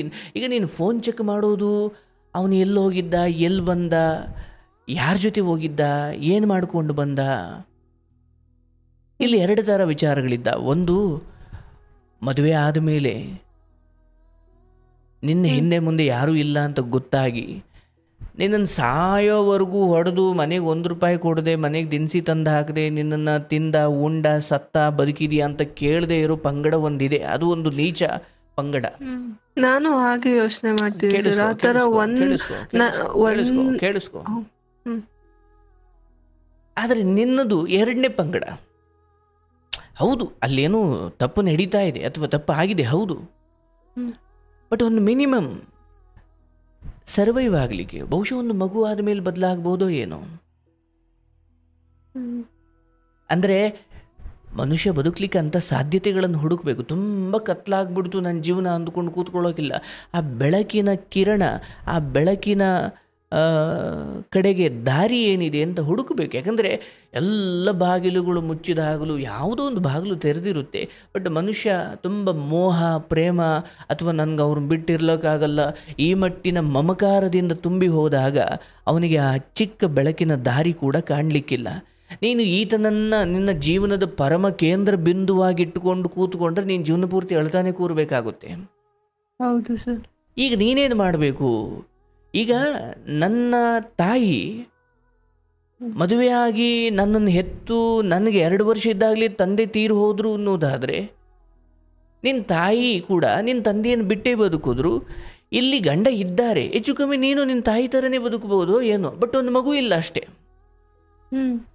ಅಲ್ಲೂ ಕೂಡ ನಿನ್ನ ತಾಯಿ ಸಿಂಗಲ್ ಪೇರೆಂಟಾಗಿ ಅಲ್ವನವನೇ ನಾನು ಬೆಳೆಸಿದ್ದು. ಹೌದು. ನಾನು ಹೇಳ್ತೀನಿ, ಇಲ್ಲಿ ಈ ಹೆಣ್ಣಿನ ಚಟದಲ್ಲಿರೋ ಈ ಯುವಕರಿದ್ದಾರಲ್ಲ, ನಿನ್ನ ಪ್ರೀತಿ ಮಾತಿನಿಂದ, ನಿನ್ನ ಪ್ರೀತಿಯ ಅಂದರೆ ಆತ ಜವಾಬ್ದಾರಿ ಮರ್ತಿಲ್ಲ, ಬಟ್ ಹೊರಗಡೆ ಇಂಥದ್ದೇನೋ ಚಿಕ್ಕ ಚಟಗಳು ಇದ್ದಾವೆ ಅಂದಾಗ ಅದನ್ನು ಪ್ರತಿಶತ 100ರಷ್ಟು ಕೆಟ್ಟು ಹೋಗಿದೆ ಅಂತ ನಾನು ಅದನ್ನು ಹೇಳಲಿಕ್ಕಾಗಲ್ಲ. ಜವಾಬ್ದಾರಿ ಮರ್ತಿಲ್ಲ ಅಂದರೆ 50% ಸರಿ ಇದೆ ಅಂತ. ಮತ್ತೆ ಮಾತಾಡೋದು ಅಷ್ಟೇ. ಯಾವತ್ತು ನಾನು ಇಷ್ಟೆಲ್ಲ ಜಗಳ ಮಾಡ್ತೀನಿ ಏನ್ ಹೇಳಿದ್ರು ಒಂದಿನನೂ ಅಂತಾನೋ ಅಷ್ಟು ಜೋರಾಗೂ ಮಾತಾಡಲ್ಲ, ಏನು ಹೇಳಲ್ಲ. ಕೇಳಿಸ್ಕೊ, ಇಲ್ಲಿ ಒಟ್ಟಾರೆಯಾಗಿ ನಾವು ಮಾತಾಡಬೇಕಿರೋದು ಇದಕ್ಕೆ ನಾವು ಏನು ಮಾಡ್ಬೋದು ಅಂತ. ಈಗ ಡೈವರ್ಸ್ ಅಂತ ಹೋಗಬೇಡ. ಯಾಕಂದ್ರವಾ ಕೆಲವೊಮ್ಮೆ ನಾವು ಆಯ್ಕೆ ಮಾಡಿಕೊಂಡು ಮಾರ್ಕೆಟಿಂದ ಮನೆಗೆ ತಂದಾದ ಮೇಲೆ ಇದು ನನಗೆ ಬೇಡ ಅಂತ ಹೋಗಿ ಮತ್ತೆ ಮಾರ್ಕೆಟಿಗೆ ಕೊಡ್ಲಿಕ್ಕೆ ಆಗಲ್ಲ. ಬೇಡದೇ ಇರೋದನ್ನು ಕುಯ್ದು ಹಾಕಿ ಚೆನ್ನಾಗಿರೋದನ್ನು ಸಾರಿಗೆ ಹಾಕಬೇಕು, ಸಾಂಬಾರು ಮಾಡಬೇಕಲ್ಲ. ಜೀವನ ಹಾಗೆ ತಾಯಿ. ಕೆಲವೊಮ್ಮೆ ತುಂಬ ಬುದ್ಧಿವಂತರಾಗಿದ್ದರೂ ಕೂಡ ಕೆಟ್ಟ ತರಕಾರಿಯನ್ನೇ ಮನೆಗೆ ತಂದುಬಿಡ್ತೀವಿ. ಹೌದು. ಅರ್ಥಾತ್ if you want to better result, just your choice also better ಆಗಿರಬೇಕಲ್ಲ. ನಂಗೆ ಬೆಟರ್ ರಿಸಲ್ಟ್ ಬೇಕು ಅಂದರೆ ನನ್ನ ಚಾಯ್ಸು ಕೂಡ ಬೆಟರ್ ಆಗಿರಬೇಕು ಅನ್ನೋದಾದರೆ, ನನ್ನ ಚಾಯ್ಸ್ ಯಾಕೋ ತಪ್ಪಾಗಿದೆ ಅನ್ನೋದಾದ್ರೆ ರಿಸಲ್ಟು ತಪ್ಪಾಗಿ ಇರುತ್ತಲ್ಲ. ಬಟ್ ನಿನ್ನ ಜೀವನದಲ್ಲಿ ಆ ಚಾಯ್ಸ್ ಅನ್ನೋದಿದೆಯಲ್ಲ, ಪ್ರತಿಶತ 50ರಷ್ಟು ಸರಿನೇ ಇದೆ. ಇನ್ನು 50 ಇದೆಯಲ್ಲ, ನೀನು ಇದನ್ನು ತುಂಬ ಶಬರಿಯಂತೆ ಕಾದು ಸರಿ ಮಾಡಿಕೊಳ್ಬೇಕು. ನಾಳೆನೇ ಆಗ್ಬಿಡುತ್ತಾ ಗೊತ್ತಿಲ್ಲ. ಯಾಕಂದರೆ ಈಗ ಏನೋ ಆಕ್ಸಿಡೆಂಟು ಇನ್ನೇನೋ ಆಗಿ ಇನ್ನೇನೋ ರೋಗ ಬಂದು ಮನೇಲೇ ಬಿದ್ದುಬಿಟ್ಟಿದ್ದಾನೆ ಗಂಡ, ಹಾಸಿಗೆ ಬಿಟ್ಟು ಮೇಲೆ ಎದ್ದೇಳೋಕ್ಕಾಗಲ್ಲ ಅಂದಾಗ ಆತನ ಸಂಪರ್ಕಕ್ಕೆ ಬೇರೆ ಯಾವುದು ಹೆಣ್ಣು ಬರ್ಲಿಕ್ಕೆ ಸಾಧ್ಯವೇ ಇಲ್ಲ. ಯಾಕಂದರೆ ಹೊರಗಡೆ ಅವನು ಸುತ್ತುತ್ತಾ ಇದ್ದರೆ ಅವನ ಸಂಪರ್ಕಕ್ಕೆ ಹೆಣ್ಣು ಕಾಮಿನಿಯರು ಬರ್ತಾರೆ. ಅವನು ಮಂಚದ ಮೇಲೆ ಬಿದ್ದಿದ್ದಾನೆ, ರೋಗಿಷ್ಠನಾಗಿದ್ದಾನೆ ಅಂದರೆ ಅವನಿಗೆ ಯಾವ ಹೆಣ್ಣು ಸಹವಾಸ ಕೂಡ ಸಿಗಲ್ಲ. ಆದರೆ ನಿನ್ನ ಗಂಡ ಹಂಗೆ ಮಂಚದ ಮೇಲೆ ಬಿದ್ದಿಲ್ವೇ, ಅದ ಹೊರಗಡೆ ಸುತ್ತವನು 4-6 ಜನರ ಪರಿಚಯ ಆಗುತ್ತೆ. ಅಲ್ಲಿದ್ದರೂ ಕೂಡ ಆ ಲಾಯಲ್ಟಿ ಮೇಂಟೈನ್ ಮಾಡು. ಇಲ್ಲಪ್ಪ ಮನೇಲಿ ನಾನು ಹೆಂಡತಿದ್ದಾಳೆ, ಅವಳಿಗೆ ನಾನು ದ್ರೋಹ ಮಾಡಲ್ಲ ಅಂತ ಒಂದು ಹೆಣ್ಣನ್ನು ಟಚ್ ಮಾಡಲಿಕ್ಕೆ ಕೂಡ ಹಿಂದೆ ಮುಂದೆ ನೋಡೋ ಆ ಲಾಯಲ್ಟಿ ಇದೆಯಲ್ಲ, ಅದು ಬರಲಿಕ್ಕೆ ಜೀವನದ ಅನುಭವ ಬೇಕು, ಮತ್ತು ಬಹಳ ದೊಡ್ಡ ಸಂಸ್ಕಾರ ಬೇಕವ. ಹಾಗಾಗಿ ನಿನಗೆ ನಾನು ಹೇಳೋದು, ಈ ಸಮಯದಲ್ಲಿ ನಾನು ತಪ್ಪು ಆಯ್ಕೆ ಮಾಡಿಬಿಟ್ನ, ಅದನ್ನು ನಾನು ತುಂಬ ಸ್ಪಷ್ಟವಾಗಿ ನೀನು ತಪ್ಪು ಆಯ್ಕೆ ಅಂತ ನಾನು ಹೇಳಲ್ಲ. ಆದರೆ ಇಲ್ಲಿ ನಿನಗೆ ನೀನು ಶಿಕ್ಷೆ ಕೊಟ್ಕೊಳ್ತಿರುವುದಿದೆಯಲ್ಲ, ಅಂದರೆ ಮೂಕ ಮುಗ್ಧ ದೇಹವ ಹಿಂಸಿಸುವುದು ಹೇಯ ಅಂತ ದೊಡ್ಡವ್ರು ಹೇಳ್ಯಾರೆ. ನಿನ್ನ ದೇಹ ಏನು ಮಾಡೈತೆ? ಅವ್ರು ತಪ್ಪು ಮಾಡಿದ್ಕೆ ನಿನ್ನ ದೇಹಕ್ಕೆ ನೀನು ಮಾತ್ರೆ ತಗೊಂಡು 24 ಗಂಟೆ ನಿದ್ದೆ ಹೋಗ್ಕೊಂಡು ನೀನೇನೋ ಮಾಡಿಕೊಂಡು ನಿನ್ನ ಜೀವನ ಅರ್ಧಂಬರ್ಧ ಸತ್ತೋ ಅಥವಾ ಏನೋ ಆಯಿತೋ, ಯಾರು ಹೊಣೆನವ? ಅಥವಾ ಯಾರು ಅಳ್ತಾರೆ? ಅಥವಾ ಯಾಕೆ ಏನು ಸಾಧಿಸ್ದಂಗಾಯ್ತು ಅದರಿಂದ? ಜಗತ್ತು ವಿಶಾಲವಾಗಿದೆ. ಎಲ್ಲ ಇದ್ದ ಕಾಲದಲ್ಲೇ ಅಥವಾ ಮನೇಲಿ ಚೆನ್ನಾಗಿದ್ದ ಕಾಲದಲ್ಲೇ ರಿಸೆಪ್ಷನಿಸ್ಟ್ ಆಗಿ ನಿನ್ನ ದುಡಿಮೆ ಮಾಡ್ಕೊಂಡು ನಿನ್ನ ಜೀವನ ಕಟ್ಕೊಂಡಿರೋಳು ನೀನು. ಒಂದು ಹಂತಕ್ಕೆ ಇವರ ದೋಷಗಳನ್ನು ಕ್ಷಮೆ ಮಾಡಿ ಅದನ್ನು ತಿದ್ದುವ ಪ್ರಯತ್ನ ಮಾಡೋದೇ ಧರ್ಮನವ. ಆಯಿತು, ಇವನು ಸರಿ ಇಲ್ಲ, ನೆಕ್ಸ್ಟು ಅವನು ಸರಿ ಇರ್ತಾನೆ ಅಂತ ಏನು ಗ್ಯಾರಂಟಿ? ಅದೇ ಒಂದು ಇದರಿಂದಾನೇ ಇವಾಗ ಅಡ್ಜಸ್ಟ್ ಮಾಡ್ಕೊಳ್ಳೋಕೆ ಟ್ರೈ ಮಾಡ್ತಾ ಇರೋದು. ನಾನು ಹೇಳ್ತಿರೋದು, ನನ್ನ ಮಾತನ್ನು ನಂಬು, ಈತ ಸರಿ ಹೋಗ್ತಾನೆ, ನಂಬಿಕೆ ಇಡು. ಅಂದರೆ ಮೊದಲು ಆ ನಂಬಿಕೆಯ ಮೊದಲ ಹೆಜ್ಜೆ ಅನ್ನೋ ಥರ ನೀನೇನು ಮಾಡಬೇಕು, ಮೊದಲು ಈ ಫೋನ್ ಚೆಕ್ ಮಾಡೋದು ಬಿಡು. ಯಾಕಂದರೆ ನಿನ್ನ ತಲೆಯಲ್ಲೇ ಪೂರ್ವ ಮುಂಚಿತವಾಗಿ ನಿನ್ನ ತಲೆಯಲ್ಲೇ ನಿನ್ನ ಗಂಡನ ಬಗ್ಗೆ ಈತ ನಂಬಿಕೆ ದ್ರೋಹ ಮಾಡಿರುವವನು ಅನ್ನುವ ಯೋಚನೆ ಇರೋದರಿಂದ ನಿನ್ನ ಗಂಡನ ಅಂಗಿಯಲ್ಲಿ ಬಟ್ಟೆಯ ಮೇಲೆ ಒಂದು ಕೂದಲು ಕಂಡ್ರೂ ಕೂಡ ನಿನ್ನ ತಲೆಯಲ್ಲಿ ಬೇರೆ ಸ್ಕ್ರಿಪ್ಟ್ ಓಡೋಕೆ ಶುರು ಮಾಡ್ತವೆ. ಹೌದು. ಅರ್ಥಾತ್ ಇದಕ್ಕೆ ನಮ್ಮ ಗುರುಗಳು ಹೇಳೋರು. ಅಂದರೆ ಈಗ ಆಯ್ತವ ಯಾವುದೋ ಒಂದು ಪುಸ್ತಕ ರಾಮಾಯಣ ಅಂದ್ಕೊಂಡು ನನಗೆ ಯಾಕೋ ರಾಮಾಯಣನ ಕಂಡ್ರೆ ಆಗಲ್ಲ, ಹಿಂದೂಗಳು ಕಂಡ್ರೆ ಆಗಲ್ಲ, ಅಥವಾ ರಾಮಾಯಣ ಗ್ರಂಥ ಕಂಡ್ರೆ ಆಗಲ್ಲ, ಮೊದಲೇ ಯಾರೋ ಹೇಳ್ಬಿಟ್ಟಿದ್ದಾರೆ ಅದೆಲ್ಲ ಸರಿ ಇಲ್ಲ ಕಣೋ, ಅದೆಲ್ಲ ಕಟ್ಟುಕತೆ ಕಣೋ, ಹಂಗೆ ಹಿಂಗೆ ಅಂತ ಹೇಳ್ಬಿಟ್ಟಿದ್ದಾರೆ. ನನ್ನ ತಲೆಯಲ್ಲೂ ಅದೇ ಕೂತು ಬಿಟ್ಟಿದೆ. ಏನೋ ನೋಡೋಣ ಅಂದ್ಕೊಂಡು ಪುಸ್ತಕ ಓದ್ಲಿಕ್ಕೆ ಶುರು ಮಾಡಿದೆ. ಅದೇನೈತಿ ಈ ರಾಮಾಯಣದಲ್ಲಿ ನೋಡೋಣ ಅಂತ ಓದೋಕ್ಕೆ ಶುರು ಮಾಡಿದೆ. ಆಗ ರಾಮಾಯಣದಲ್ಲಿರೋದು ನನ್ನ ಕಣ್ಣಿಗೆ ಕಾಣಲ್ಲ, ನನ್ನ ತಲೆಯಲ್ಲಿರೋದು ಆ ಪುಸ್ತಕದಲ್ಲಿ ಕಾಣೋಕೆ ಶುರುವಾಗುತ್ತೆ. ಹೌದು. ಯಾಕಂದರೆ ಆ ಪುಸ್ತಕದ ಬಗ್ಗೆ ಈ ಮುಂಚೆ ನನಗೊಂದು ಕೆಟ್ಟ ಅಭಿಪ್ರಾಯ ಇರೋದರಿಂದ ಅದರಲ್ಲಿ ಅಮೃತ ಇದ್ರೂ ನನ್ನ ತಲೆಗೆ ಅದು ವಿಷಯವೇ ಕಾಣುತ್ತೆ. ಅರ್ಥಾತ್ ಪುಸ್ತಕದಲ್ಲಿರೋದು ನನಗೆ ಕಾಣಬೇಕಾಗಿರೋದ್ರ ಬದಲು ನನ್ನ ತಲೆಯಲ್ಲಿರೋದು ಪುಸ್ತಕದಲ್ಲಿ ಕಾಣೋಕೆ ಶುರುವಾಗುತ್ತೆ. ಹಾಗೆ ಮನುಷ್ಯನಿಗೆ ಪೂರ್ವಾಗ್ರಹ ಪೀಡಿತ ಅಂತ ಕರೀತಾರೆ ಇದನ್ನು. ನಾನು ಇಷ್ಟು ಮಾತ್ರ ಹೇಳಬಲ್ಲೆ ತಾಯಿ, ನಾನು ಒಂದು ತಪ್ಪು ನನಗೆ ತೀರಾ ಕಾಸ ಎದುರುಗಡೆ ತಪ್ಪುಗಳು ಕಂಡು ಬಂದಾಗ ತಿದ್ದೋದು ಬೇರೆ. ಆದರೆ ತಪ್ಪುಗಳು ಆಗಲಿ ಅಂತಲೇ ಕಾಯ್ಕೊಂಡು ಕೂತ್ಕೊಂಡ್ರೆ ತಪ್ಪು ಮಾಡ್ತಿರೋನ್ಗೂ ಅದನ್ನು ಕಾಯ್ತಾ ಕೂತಿರೋನ್ಗೂ ಇಬ್ರಿಗೂ ವ್ಯತ್ಯಾಸ ಏನಿಲ್ಲ. ನಿನಗೆ ಮುಂದೆ ಅಂಥದ್ದು ಏನೋ ಕಂಡ್ರೆ ಬುದ್ಧಿ ಹೇಳು, ಆದರೆ ಒಂದು ಮಗು ಮಾಡ್ಕೋ. ಯಾಕಂದರೆ ಇಂಥ ತಾಯಿ ಕಳ್ಕೊಂಡು ತಂದೆ ಕಳ್ಕೊಂಡು ಬದುಕ್ತಿರೋ ನಿನಗೆ ಒಂದು ಮಗು, ಮತ್ತು ಆ ತಾಯ್ತನ ಬಂದ ಮೇಲೆ ನಿನ್ನ ಯೋಚನೆಯು ನಿನ್ನ ಬದುಕು ಬದಲಾಗುತ್ತೆ. ಮತ್ತೆ ಅದು ತುಂಬಾ ಇದೆ ಸರ್, ಅದಕ್ಕೂ ಟ್ರೈ ಮಾಡ್ತಾ ಇದ್ದೀನಿ. ಅದು 2 years ಇಂದ ಅದು ಟ್ರೈ ಮಾಡ್ತಾ ಇದ್ದೀನಿ. ಈ ಹೆಲ್ತ್ ಇಶ್ಯೂಸ್ ಇದರಿಂದಾನೇ ಜಾಸ್ತಿ ಆಗ್ತಾನೆ ಇಲ್ಲ ಸರ್. ಅದಕ್ಕೆ ಹೇಳ್ತಾನೆ, ಹೆಲ್ತ್ ಇಶ್ಯೂ ಯಾಕಾಯ್ತು, ಅಯ್ಯೋ ನನ್ನ ಗಂಡ ಹಿಂಗೆ ಮಾಡಿಬಿಟ್ಟ ಸರ್. ಅಂದರೆ ನೀನು ಗಂಡ ಹಿಂಗೆ ಮಾಡಿದ್ದಕ್ಕೆ ಹೆಲ್ತ್ ಇಶ್ಯೂ ಆಯಿತು, ಅಥವಾ ಹೆಲ್ತ್ ಇಶ್ಯೂ ಆಗಿದ್ದಕ್ಕೆ ನೀನು ಗಂಡ ಹಿಂಗೆ ಮಾಡೋದು. ನೋಡವ್ವ, ಗಂಡ ಈ ಥರ ಏನು ನಡ್ಕೊಳ್ತಿದ್ದಾನೆ ಇದು ಬ್ಯಾಚುಲರ್ ಲೈಫಿಂದ ಬಂದುಬಿಟ್ಟಿದೆ. ಆ ಕೊಳೆಯನ್ನು ತೆಗಿಲಿಕ್ಕೆ ಸ್ವಲ್ಪ ಸಮಯ ಬೇಕು.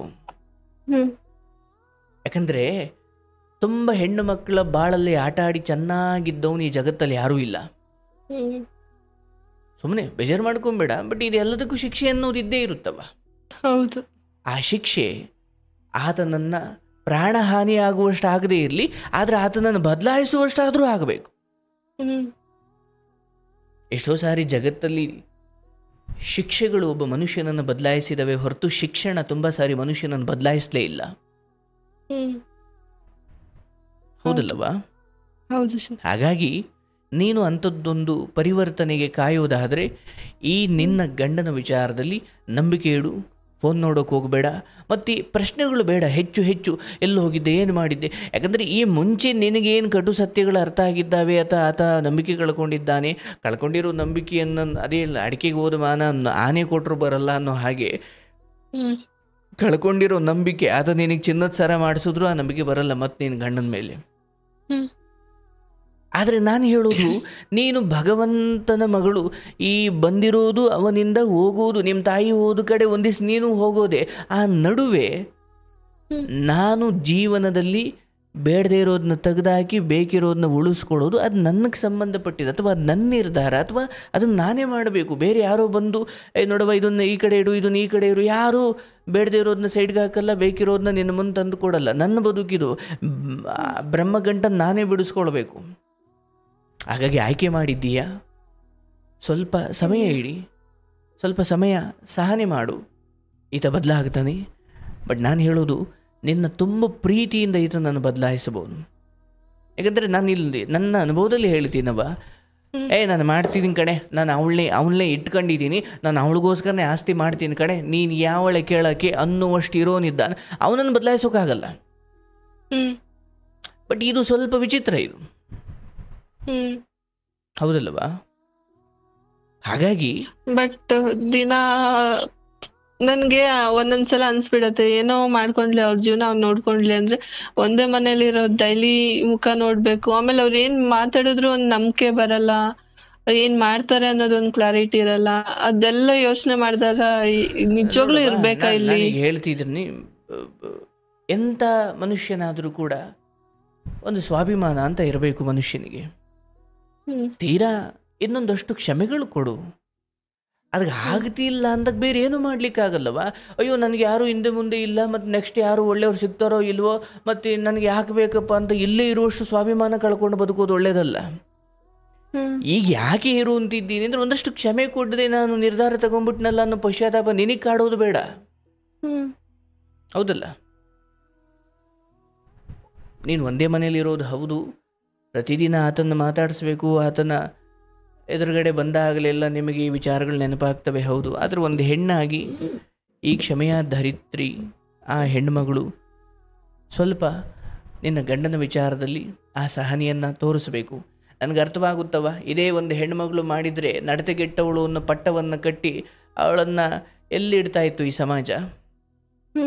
ಅದೇ ಒಬ್ಬ ಹುಡುಗ ಮಾಡಿದ್ರೆ, ಈಗ ನಾನೇ ಹೇಳ್ಬಿಟ್ನಲ್ಲ, ಅಯ್ಯೋ ಏನು ಮಾಡೋದವ, ಒಂಚೂರು ಕ್ಷಮೆ ಕೊಡವ.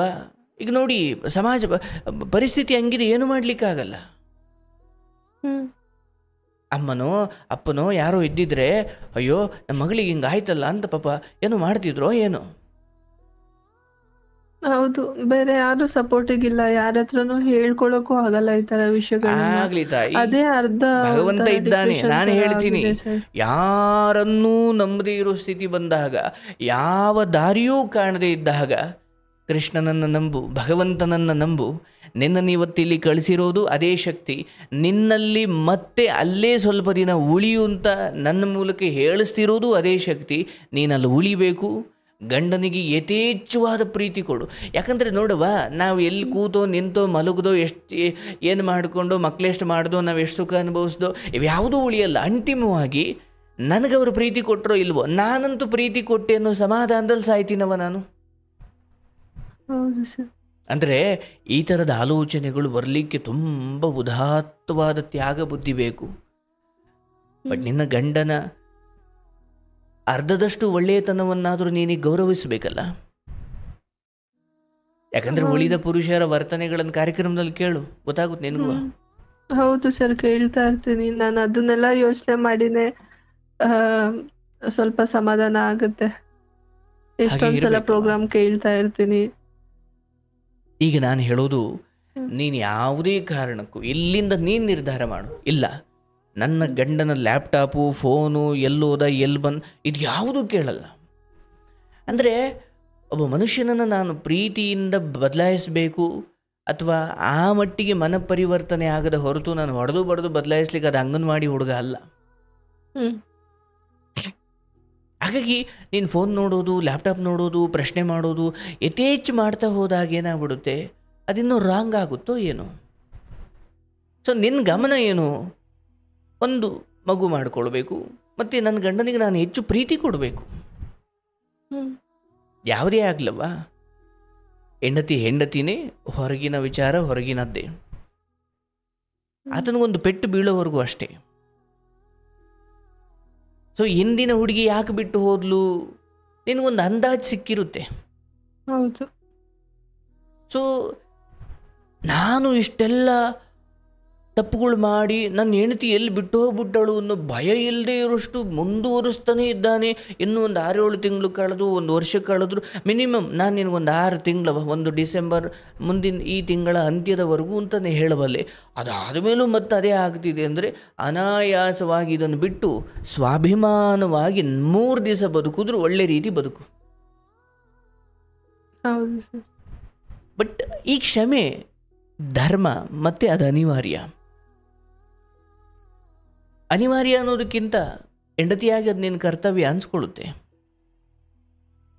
ಇನ್ನೂ 6 ತಿಂಗಳು ಕಾಯು ಅಂದರೆ ಆಯಿತು, ನಾನು 6 ತಿಂಗಳಾದ್ಮೇಲೆ ಬಿಡಿಸ್ಕೊಳ್ತೀನಿ ಅನ್ನೋ ಮನೋಭಾವದಲ್ಲಿ ಕಾಯಬೇಡ, ಸರಿ ಹೋಗ್ತಾನೆ ಅನ್ನೋ ಮನೋಭಾವದಲ್ಲಿ ಕಾಯು.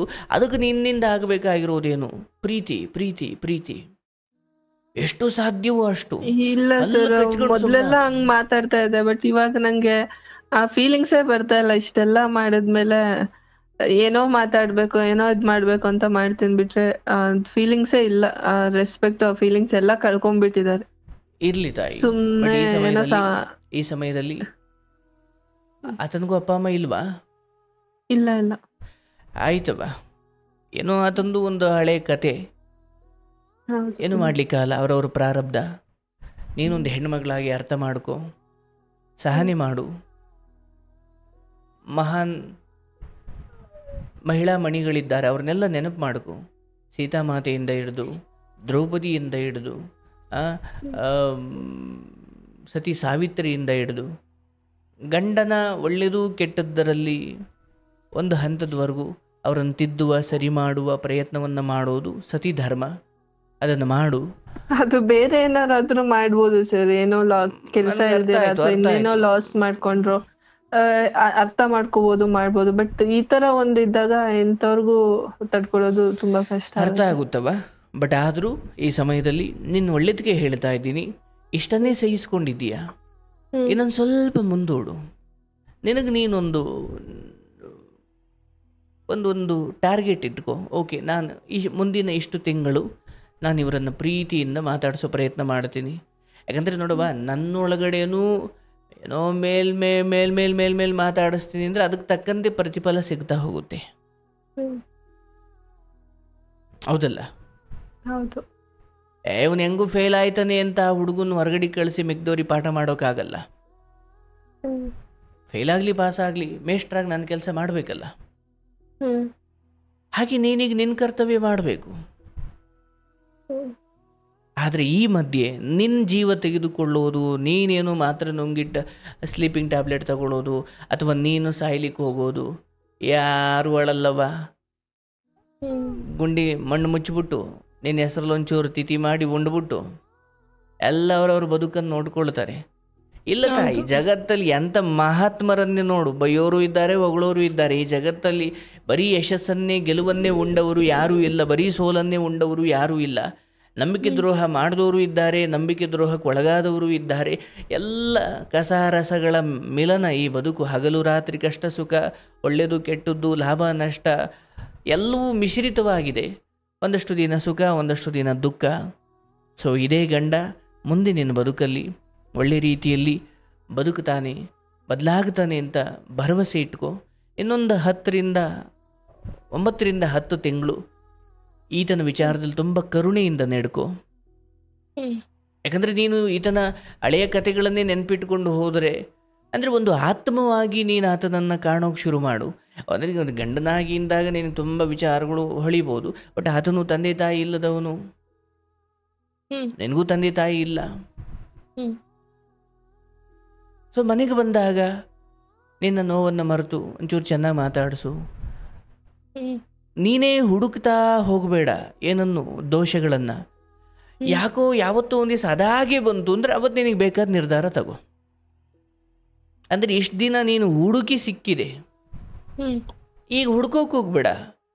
ಬಟ್ ಅದು ಆಗಿಯೋ ಯಾಕೋ ಮತ್ತೆ ನಿನ್ನ ಮುಂದೆ ಅಂಥದ್ದೊಂದು ಸಂಗತಿ, ಹೊಲಸು ವಿಚಾರ ಬಂತು ಅಂದರೆ ಅದು ಭಗವಂತನ ಎಚ್ಚರಿಕೆಯ ಗಂಟೆ, ಇಲ್ಲಿಂದ ನೀನು ಹೊರಡು ಅನ್ನೋದೇ ಅಂದ್ಕೋ. ಅವತ್ತು ನೀನು ಅದನ್ನು ನಿರ್ಧಾರ ತಗೊಳ್ಬೋದು. ಯಾಕಂದರೆ ತೀರಾ ಏನೋ ಮನೆಗೆ ತಂದಾಕ್ತಾರೆ ಅಥವಾ ಅಷ್ಟೋ ಇಷ್ಟೋ ಮನೆಯನ್ನು ಜವಾಬ್ದಾರಿಯಿಂದ ನಡೆಸ್ಕೊಂಡು ಹೋಗ್ತಾರೆ ಅನ್ನೋ ಕಾರಣಕ್ಕೆ ತೀರಾ ಹೊಲಸುಗಳನ್ನು ಸಹಿಸ್ಕೊಳ್ಳೋದು ಧರ್ಮ ಅಲ್ಲ. ನಾನು ಆಚೆ ಹೋದ್ರು ನನ್ಗೇನು ಫೈನಾನ್ಷಿಯಲಿ ನಾನು ಇದ್ ಮಾಡ್ತೀನಿ ಅಂತ ಎಲ್ಲ, ನನ್ನ ಲೈಫ್ ನಾನು ನೋಡ್ಕೊಳ್ಳೋಷ್ಟು ಸೆಟಲ್ ಆಗಿದ್ದೀನಿ. ನಾನು ಅವ್ರ ಮೇಲೆ ಎಲ್ಲ ಡಿಪೆಂಡ್ ಆಗಿದ್ದೀನಿ ಅಂತ ಅಲ್ಲ. ಬಟ್ ಒಂದು ಹಣದ ವಿಚಾರ ಅಲ್ಲ. ಒಂದು ಹೆಣ್ಣಿಗೆ ಗಂಡನ ಆಸರೆ ಮುಖ್ಯವಾಗುತ್ತೆ. ಈಗ ಇಲ್ಲಿಂದ ಹೊರಗಡೆ ಹೋದ್ರೆ ಪ್ರಪಂಚ ಅಷ್ಟು ಈಸಿ ಇಲ್ಲವ. ನಾನು ತುಂಬ ಹೆಣ್ಣುಮಕ್ಕಳಿಗೆ ಬಿಡ್ರವ, ನೀನು ಸಪ್ರೇಟ್ ಬದುಕವ ಅಂತಲೇ ಹೇಳಿರೋದು ಹೌದು. ಬಟ್ ನಿನ್ನ ವಿಚಾರದಲ್ಲಿ ನನಗೆ ಆ ಧೈರ್ಯ ಬರ್ತಾ ಇಲ್ಲ. ಒಂದು ಈಗಾಗಲೇ ಕುಗ್ಗಿದ್ದೀಯ, ನಿನ್ಗೆ ಅಟ್ಲೀಸ್ಟ್ ಒಂದು ಆಶ್ರಯ ಬೇಕಲ್ಲ. ಹೌದು. ಈಗ ಒಂದು ಜಾತ್ರೆಯಲ್ಲಿ ಒಂದು ಮಗು ಕಳೆದು ಹೋಗ್ಬಿಟ್ಟಿದೆ, ಅಪ್ಪ ಅಮ್ಮನನ್ನು ಹುಡುಕ್ತಾ ಇದೆ, ಅಳ್ತಾ ಇದೆ. ನನಗಿಲ್ಲಿ ಯಾರು ದಿಕ್ಕು, ನಾನು ಎಲ್ಲಿ ಯಾರು ನನ್ನನ್ನು ಎಲ್ಲಿ ಕರ್ಕೊಂಡು ಹೋಗ್ತಾರೋ, ನಾನು ಎಲ್ಲಿಗೆ ಹೋಗಬೇಕು, ಏನು ಮಾಡಬೇಕು. ಆ ಮಗುವಿಗೆ ಸಾಯುವಷ್ಟು ಚಿಂತೆ, ಯೋಚನೆ, ಜೋರಾಗಿ ಅಳ್ತಾ ಇದೆ. ಆಗ ಯಾರೋ ಒಬ್ಬ ಬಂದ, ಎಲ್ಲಿಗೋಗ್ಬೇಕಪ್ಪ, ಯಾಕೆ ಅಳ್ತಾ ಇದೆಯಾ, ಯಾರು ನಿಮ್ಮ ಅಪ್ಪ ಅಮ್ಮ, ಬಾ ಆಯ್ತು ನಾನು ನಿನ್ನ ಬಿಡ್ತೀನಿ ಅಂದಾಗ ಆ ಮಗು, ಬಿಡ್ತೀರಾ ನನ್ನನ್ನು ನೀವು? ಹೌದಾ, ಸ್ನಾನ ಮಾಡಿದ್ದೀರಾ, ಯಾವ ಜಾತಿ ನೀವು, ನಿಮಗೆ ಎಷ್ಟು ಮಕ್ಕಳು? ಆ ಮಗು ಅದನ್ನೆಲ್ಲ ಕೇಳಂಗಿಲ್ಲ. ನನಗೊಂದು ನೆಮ್ಮದಿಯಾದ ಜಾಗ ತೋರಿಸಪ್ಪ, ಅಷ್ಟೇ ಸಾಕು. ಆ ಮಗುವಿಗೆ ಸದ್ಯಕ್ಕೆ ಬೇಕಾಗಿರೋದು ಅವನ ಹಿನ್ನೆಲೆ ಅಲ್ಲ, ನನಗೊಂದು ಆಶ್ರಯ. ಈಗ ನೀನು ಆ ಸಂತೆಯಲ್ಲಿ ಕಳೆದೋದ ಮಗು, ಸದ್ಯಕ್ಕೆ ಒಂದು ಆಶ್ರಯ ಬೇಕಲ್ಲವಾ?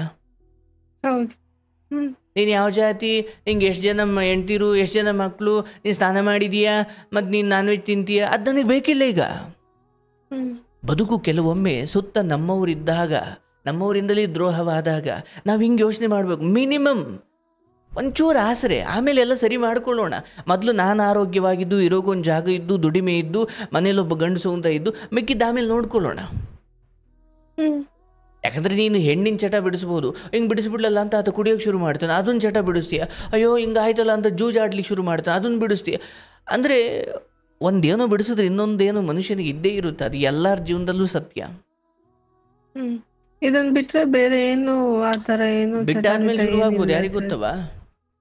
ವಿಷಯ ದೋಷವೇ ಇಲ್ಲದ ಒಬ್ಬನನ್ನು ನೀನು ಹುಡುಕ್ತಾ ಹೋದರೆ ನಿನಗಂಥವ್ನು ಸಿಗೋದೇ ಇಲ್ಲ. ಕಡೆಗೆ ನೀನು ನಿರಾಶೆಗೊಳಗಾಗಬೇಕಾಗುತ್ತೆ. ದೋಷ ಇದ್ದೇ ಇರುತ್ತೆ, ಬಟ್ ಅಟ್ಲೀಸ್ಟ್ ಆ ದೋಷವನ್ನು ತಿದ್ದಿಕೊಳ್ಳುವ ಸದ್ಬುದ್ಧಿ ಇದ್ರೆ ಸಾಕಲ್ಲ. ತಪ್ಪೆಲ್ಲರೂ ಮಾಡ್ತಾರೆ. ಈಗ ನಾನು ಹೆಚ್ಚೇನೂ ಹೇಳಲ್ಲ, ನಿನ್ನ ಪ್ರಾಣಕ್ಕೆ ನಿನ್ನ ಭಗವಂತ ಕೊಟ್ಟಿರುವ ಶರೀರ, ತಾಯಿ ತಂದೆಗಳು ಅನ್ನದಿಂದ ಆದ ಶರೀರ, ಒಂದೊಂದು ತುತ್ತು ಅನ್ನ ತಿನ್ನಿಸಿ ಇವತ್ತು ನಿನ್ನ ದೇಹವನ್ನು ಮಾಡಿದ್ದಾರೆ. ನಿನ್ನ ದೇಹ ಸೃಷ್ಟಿಯಾಗಿದೆ. ಭಗವಂತ ಆತ್ಮದ ರೂಪದಲ್ಲಿ ನಿನ್ನ ಅಂತರಂಗದಲ್ಲಿ ಕುಳಿತಿದ್ದಾನೆ. ಭಗವಂತ ತಾಯಿಯ ಮುಖೇನ ಬಂದಿದ್ದೀಯ, ಮತ್ತು ಮಣ್ಣಿಂದ ಬಂದು ಮಣ್ಣಿಗೆ ಹೋಗುತ್ತೀಯ. ಪರಮಾತ್ಮನಲ್ಲಿ ಲೀನವಾಗುವ ಒಂದು ದಿನ ಬರುತ್ತೆ. ಮದುವೆ ಆದವರು ಸಾಯ್ತಾರೆ, ಆಗದೇ ಇರೋರು ಸಾಯ್ತಾರೆ, ಮಕ್ಕಳಾದವರು ಸಾಯ್ತಾರೆ, ಬ್ಯಾಂಕಲ್ಲಿ ದುಡ್ಡಿದ್ರೂ ಸಾಯ್ತಾರೆ, ಇಲ್ಲದೆ ಹೋದರೂ ಸಾಯ್ತಾರೆ, ಕೂತಿದ್ರು ಸಾಯ್ತಾರೆ, ನಿಂತಿದ್ರು ಸಾಯ್ತಾರೆ. ಅಂಥದ್ದೊಂದು ದಿನ ಬಂದೇ ಬರುತ್ತೆ. ಹಾಗೆ ಬರುವ ಆ ಸಾವಿನ ದಿನ, ಹಾಗೆ ಬರುವುದರ ಒಳಗೆ ನಾನು ನನ್ನ ಬದುಕನ್ನು ಭಗವಂತ ಕೊಟ್ಟಿದ್ದಾನೆ, ಅವನೇ ಕರ್ಕೊಂಡ್ರೆ ಅದು ಸಹಜ ಸಾವು, ನಾವೇ ಹೋದರೆ ಅದು ಅಸಹಜ ಸಾವು. ಸಹಜವಾಗಿರಬೇಕು ಬದುಕು. ಬದುಕೆಷ್ಟು ಸಹಜವೋ ಸಾವು ಸಹಜವಾಗಿರಬೇಕು. ಅವನು ಹೆಂಗೆ ಕರ್ಕೊಳ್ತಾನೋ ಗೊತ್ತಿಲ್ಲ, ಆದರೆ ನಾನು ಸಾಯ್ತೀನಿ ಅನ್ನೋ ನಿರ್ಧಾರ ಮನುಷ್ಯ ಮಾಡಬಾರ್ದು. ಪ್ರಪಂಚ ವಿಶಾಲವಾಗಿದೆ. ಎಂತ ಕಷ್ಟ ಪರಿಸ್ಥಿತಿ, ತುಂಬಾ ಕಷ್ಟದಲ್ಲಿ ಬೆಳೆದ್ರು ನಾನು ಯಾವತ್ತೂ ಆ ಥರ ಯೋಚನೆ ಮಾಡಿಲ್ಲ. ಬಟ್ ಇದೆಲ್ಲ ಆದ್ಮೇಲೆ ಆ ಥರ ಒಂದು ಟೈಮಲ್ಲಿ ಆ ಥರ ಅನ್ಸಿದ್ದು. ಹೌದವ ಅನ್ಸುತ್ತೆ. ಈಗ ಎಂತೆಂಥ ದೊಡ್ಡ ದೊಡ್ಡ ರಾಜಕೀಯ ನಾಯಕರೇ ನೇಣಾಕೊಂಡು ಸತ್ತೋದ್ರು ಕಣವ. ಅರ್ಥ ಆಯ್ತಲ್ಲ? ಕೋಟಿ ಕೋಟಿ ಇದ್ದವ್ರಿಗೆ ಸತ್ತೋದ್ರು. ಅಂಥದ್ರಲ್ಲಿ ನಿನ್ನ ಪಾಪ ಹಿಂದೆ ಮುಂದೆ ಯಾರೂ ಇಲ್ಲ, ನಿನಗೆ ಇನ್ನೆಷ್ಟು ದುಃಖ ಆಗಿರಬೇಕು. ಪಾಪ ಹಂಗೆ ಅನಿಸಿದೆ, ಹಂಗೇನೋ ಮಾಡ್ಕೊಂಡಿದ್ಯಾ, ತಪ್ಪಿಲ್ಲ. ಅಥವಾ ತಪ್ಪಿಲ್ಲ ಅನ್ನೋದಕ್ಕಿಂತ ಅದು ನೀನು ಹೊಸಬ್ಳಲ್ಲ, ಅದು ಆ ಸಾವಿನ ಮನೆ ಕದ ತಟ್ಟಿರೋರು. ಬಟ್ ಪುಣ್ಯ, ಸಾವು ಕದ ತೆಗ್ದಿಲ್ಲ. ಆಮೇಲೆ ಪ್ರೇತಾತ್ಮವಾಗಿ ಪಶ್ಚಾತ್ತಾಪ ಪಡಬೇಕಾಗುತ್ತೆ, ಅಯ್ಯೋ ಇರೋ ದೇಹ ಕಳ್ಕೊಂಬಿಟ್ನಲ್ಲ ಅಂತ. ಕೆಟ್ಟದಾಗಿ ಮೈ ಮಾರ್ಕೊಂಡು ಜೀವನ ಮಾಡೋರೆ ಬದುಕ್ತಿದ್ದಾರೆ. ನೀನು ಯಾಕೆ ಹೆದರ್ತೀಯ? ಬದುಕು, ಅದೇ ಮನೆಯಲ್ಲಿರು, ಚೆನ್ನಾಗಿ ಊಟ ಮಾಡು, ನಿದ್ದೆ ಮಾಡು. ಗಂಡ ಮನೆಯಲ್ಲಿ ಒಳಗಡೆ ಗಂಡ ಮನೆಯೊಳಗಡೆ ಬಂದಾಗ ಪ್ರೀತಿ ಮಾಡು. ಬಸ್ಲಿಂದ ಹೊರಗಡೆ ಹೋದಾಗ ನೀನು ತುಂಬ ಯೋಚನೆ ಮಾಡ್ತಾ ಕೂತ್ಕೊಂಡು ಎಲ್ಲೋಗಿರ್ಬೋದು, ಎಲ್ಲಿಗೆ ಕೂತಿರ್ಬೋದು, ಎಲ್ಲಿ ನಿಂತಿರ್ಬೋದು, ಆತ ಏನು ಮಾಡ್ಕೊಂಡಿರ್ಬೋದು. ಯೋಚನೆಗಳು ನಿನ್ನನ್ನು ಕೊಲ್ತಾ ಇದ್ದಾವೆ ಹೊರತು ಗಂಡ ಕೊಲ್ತಾ ಇಲ್ಲ.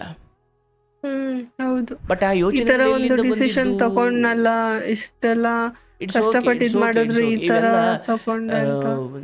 ಒಂದು ಜಾಬ್ ಆದರೆ ಸೇರ್ಕೊಂಡು 2 ದಿವಸಕ್ಕೆ ಬಿಟ್ಟು ಹೋಗ್ಬೋದವ ಅಲ್ವಾ?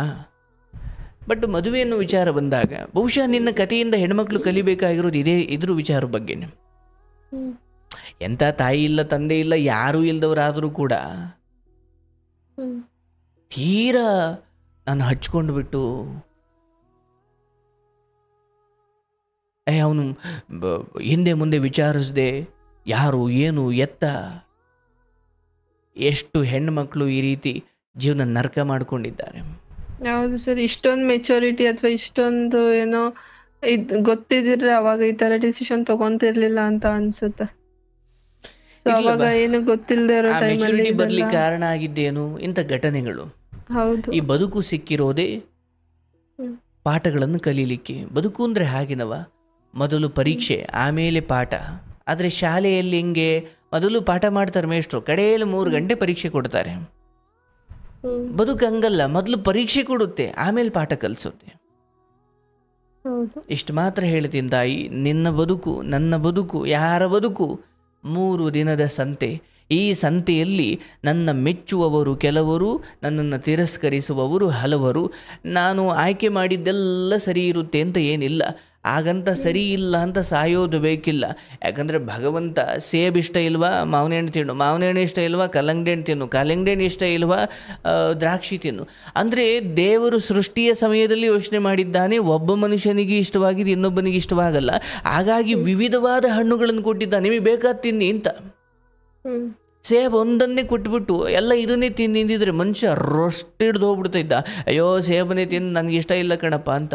ಭಗವಂತನ ಸೃಷ್ಟಿ ಹೇಗಿದೆ ಅಂದರೆ, ನಿಮಗೆ ಇದಿಷ್ಟ ಇಲ್ವಾ ಇದನ್ನು ತಗೊಳ್ಳಿ, ಇದಿಷ್ಟ ಇಲ್ವಾ ಇದನ್ನು ತಗೊಳ್ಳಿ. ಆದರೆ ದಾಂಪತ್ಯ ಅಂತ ಬಂದಾಗ ಇನ್ನೊಂದು ತಗೊಳ್ಳೋಕ್ಕಿಂತ ಮುಂಚೆ ಕ್ಷಮೆ ಕೊಟ್ಟು ಒಂದು ಹಂತದವರೆಗೂ ಸಹನೆ ಮಾಡುವುದು ಧರ್ಮ.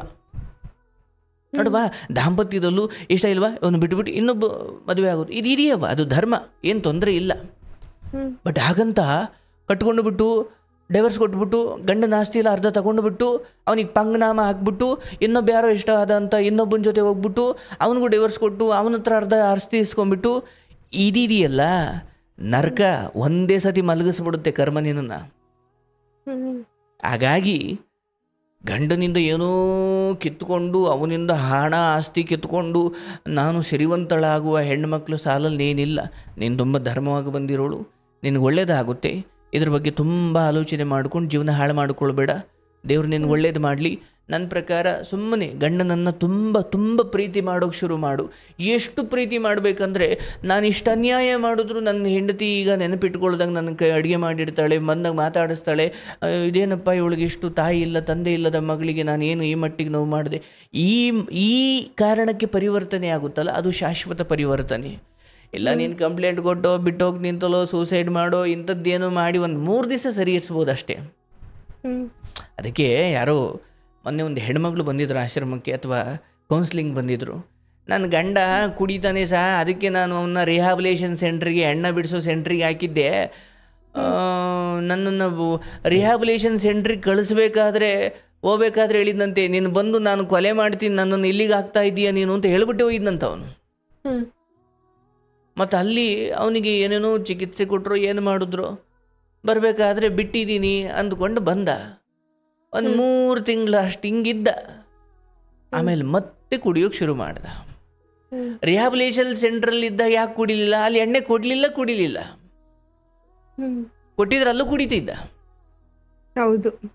ಆದರೆ ಮತ್ತೆ ಲೋಕಕ್ಕೆ ಬಂದಲ್ಲ, ಬೀದಿಯಲ್ಲೂ ಬಾರಿದಾವೆ, ಅಲ್ಲಿ ಕುಡಿತಾನೆ. ಆ ಹೆಣ್ಮಗಳು ಹೇಳಿದ್ಲು, ಯಾಕೆ ಅವರು ಅಲ್ಲಿ ಮಾತ್ರ ಬಿಟ್ಟರು, ಇಲ್ಲಿ ಬಂದು ಮತ್ತೆ ಕುಡಿದ್ರು, ಯಾಕೆ 3 ತಿಂಗಳು ಸರಿ ಇದ್ರು ಅಷ್ಟೇ, ಆಮೇಲೆ ಮತ್ತೆ ಹಂಗೆ ಮಾಡ್ತಿದ್ದಾರೆ, ನನ್ನ ಬದುಕು ನರಕ ಆಗ್ಬಿಟ್ಟಿದೆ. ಅದಕ್ಕೆ ಹೇಳೋದು, ಪರಿವರ್ತನೆ ಅವರವರ ಮನಸ್ಸಿಗೆ ಬಂದು ತಿದ್ದುಕೊಂಡಾದಾಗ ಅದು ಪರಿವರ್ತನೆ. ಅಯ್ಯೋ ನಾನು ಹಿಂಗೆಲ್ಲ ಮಾಡಿಕೊಂಡು ನನಗೆ ಡೈವರ್ಸ್ ಆಗಿ ನನ್ನ ಕತೆ, ನನ್ನ ಈ ಮೊದಲಿನ ಡೈವರ್ಸ್ ಕಥೆಯನ್ನು ಮುಚ್ಚಿಟ್ಟು ನಾನು ಇವಳನ್ನು ಮದುವೆ ಆಗಿದ್ದೇ ದೊಡ್ಡ ದ್ರೋಹ, ಅಂಥದ್ರಲ್ಲಿ ಗೊತ್ತಾದ ಮೇಲೂ ಇವಳು ನನ್ನ ಜೊತೆ ಇದ್ದಾಳೆ ಅಂದರೆ ಈಕೆ ನನ್ನ ಪಾಲಿನ ಭಾಗ್ಯ ಕಣಪ್ಪ, ಈಕೆಗೆ ನಾನು ನೋವು ಕೊಡಬಾರ್ದು ಕಣಪ್ಪ ಅಂದುಕೊಂಡು ತಿದ್ದುಕೊಂಡ್ರೆ ಅದು ಶಾಶ್ವತ ಪರಿಹಾರ. ಏನೋ ನೀನು ಸಾಯ್ತೀಯಾ, ನೀನು ಏನೋ ಕಂಪ್ಲೇಂಟ್ ಕೊಡ್ತೀಯಾ, ಅಥವಾ ಇನ್ನೇನೋ ಕಾರಣಕ್ಕೆ ತಿದ್ದುಕೊಳ್ಳೋದಿದೆಯಲ್ಲ, ಅದು 3 ದಿವಸ. ಅದು ಎಣ್ಣೆ ಬಿಡ್ಸೋಕೆ ಹಾಕಿದ್ರಲ್ಲ, ಹಂಗೆ ಅದು ಕತೆ. ಸೊ ಹಾಗಾಗಿ ನಾನು ಹೇಳ್ತೀನಲ್ಲ, ಮುಂದಿನ 4 ತಿಂಗಳ ಒಳಗಾಗಿ ನಿನ್ನ ಗಂಡ ನಿನಗೆ ಒಳ್ಳೆ ರೀತಿಯಲ್ಲೇ ಸಿಗ್ತಾನೆ. ಆದರೆ ನಾನು ಹೇಳಿದಿಷ್ಟೇ, ಫೋನ್ ಚೆಕ್ ಮಾಡೋಂಗಿಲ್ಲ, ಲ್ಯಾಪ್ಟಾಪ್ ಚೆಕ್ ಮಾಡೋಂಗಿಲ್ಲ, ಪ್ರಶ್ನೆ ಮಾಡೋಂಗಿಲ್ಲ. ನಿನ್ನ ಪಾಡಿಗೆ ನೀನು ಪ್ರೀತಿ ಕೊಟ್ಟುಕೊಂಡು ಮನೆ ಒಳಗಡೆ ನಿನ್ನ ಜೊತೆ ಗೌರವಾನ್ವಿತವಾಗಿದ್ದಾನೆ, ಅಷ್ಟು ನನ್ನ ಪಾಲಿಗೆ ಬಂದಿರೋದು. ಇಷ್ಟನ್ನು ಈಗ ಅನುಭವಿಸೋಣ.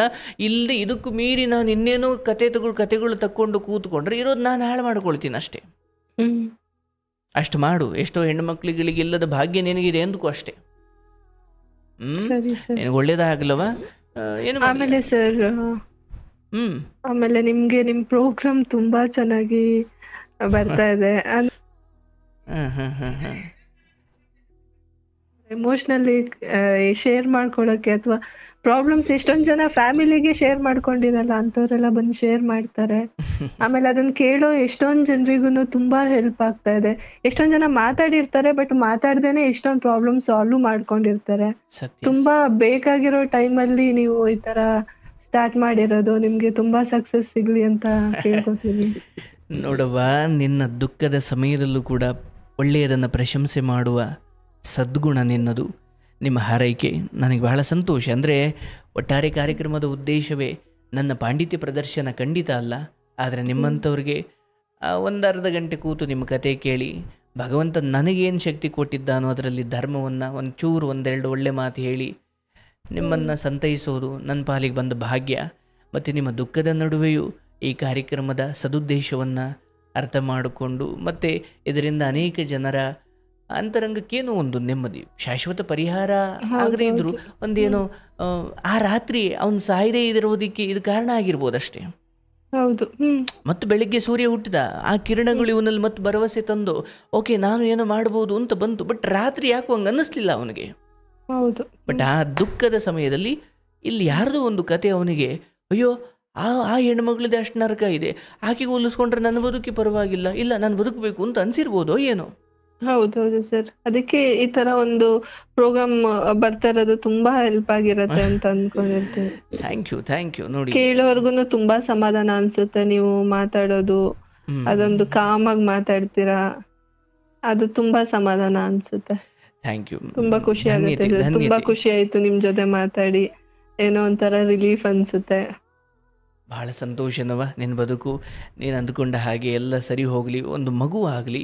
ನನಗೆ ಅದು ನನ್ನ ಸಂಪೂರ್ಣ ಮನಸಾರೆ ನನ್ನ ಶಕ್ತಿ, ನನ್ನ ಭಗವಂತ ಕೃಷ್ಣನ ಅನುಗ್ರಹ ನಿಮಗೊಂದು ಮಗುವಾಗಿ ಆ ಗಂಡ ಆ ಮಗುವಿನ ಆಗಮನದಿಂದ ನಿನ್ನ ಮನೆ ಸಮೃದ್ಧವಾಗಿ ಬೆಳೀಲಿ. ತಾಯಿ ಇದ್ದಷ್ಟು ಸಮಯ ಒಬ್ಬ ಮಗಳಾಗಿ ಅದನ್ನು ಉಳಿಸಿಕೊಳ್ಳುವ ಪ್ರಾಮಾಣಿಕ ಪ್ರಯತ್ನ ಮಾಡಿ ತಾಯಿಗೆ ತುಂಬ ಸಂತೋಷಪಡಿಸಿ ಕಳಿಸಿದ್ದೀಯ. ಅದೇನು ಮಡ್ಲು ತುಂಬಿಸಿ ಕಳಿಸ್ತಾರಲ್ಲ, ಹಂಗೆ ನೀನು ಪ್ರೀತಿಯಿಂದ ಕಳಿಸ್ಕೊಟ್ಟಿದ್ದೀಯ. ಅಲ್ಲಿ ಯಾವ ದುಃಖವೂ ಇಲ್ಲ ಅಥವಾ ಅಲ್ಲಿ ಯಾವ ಪಶ್ಚಾತ್ತಾಪವೂ ಇಲ್ಲ. ಆಯಿತಾ? ನಿನ್ನ ತಾಯಿ ಕೂಡ ಸಂತೋಷವಾಗಿ ಹೊರಟಿದ್ದಾರೆ, ಅದ್ರ ಬಗ್ಗೆ ದುಃಖ ಬೇಡ. ಇಲ್ಲೇನು ನಡೀತಾ ಇದೆ ಸದ್ಯಕ್ಕೆ ನನಗೇನು ಕೇಳಿಸಿಲ್ಲ, ನಾನೇನು ನೋಡಿಲ್ಲ, ನನಗೇನು ಗೊತ್ತಿಲ್ಲ ಅನ್ನೋ ಥರ ಬದುಕು.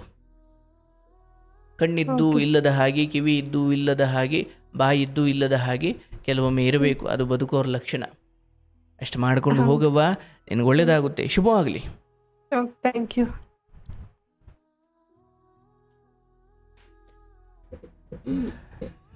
ಪಾಪ ಅಂದರೆ ಮದುವೆ ಆದ ಒಂದು ತಿಂಗಳಿಗೆ ಬೇರೆ ಯಾವುದೋ ಹುಡುಗಿ ಸಂಪರ್ಕ ಇಟ್ಕೊಂಡು ನನಗೆ ದ್ರೋಹ ಮಾಡ್ತಿದ್ದಾರೆ ಅಂತ ಗೊತ್ತಾದಾಗ, ಮದುವೆಯಾಗಿ ಒಂದೇ ಒಂದು ತಿಂಗಳಾಗಿರೋ ಆ ಹೆಣ್ಣುಮಗಳು ತಲೆಯಲ್ಲಿ ಏನೇನು ಬಂದಿರ್ಬೋದು ಯೋಚನೆ. ನನಗನ್ಸೋದು ನೋಡಿ, ಮನುಷ್ಯರಾದವರು ತಪ್ಪು ಮಾಡ್ತಾರೆ ಸ್ವಾಮಿ, ಯಾರು ತಪ್ಪು ಮಾಡಿಲ್ಲ, ಎಲ್ಲರೂ ಮಾಡ್ತಾರೆ. ದೇವಾನುದೇವತೆಗಳಿಗೂ ಕೂಡ ಆ ತಪ್ಪು ಅನ್ನೋದು ಬಿಡಲಿಲ್ಲ. ಸಾಕ್ಷಾತ್ ಬ್ರಹ್ಮನಿಗೂ ಕೂಡ ಅಹಂಕಾರ ಬಂತೋ ಏನೋ, ಅದರಿಂದ ಆತನ ಒಂದು ತಲೆಯನ್ನೇ ಕಿತ್ತು ಹಾಕಬೇಕಾಗಿ ಬಂತು.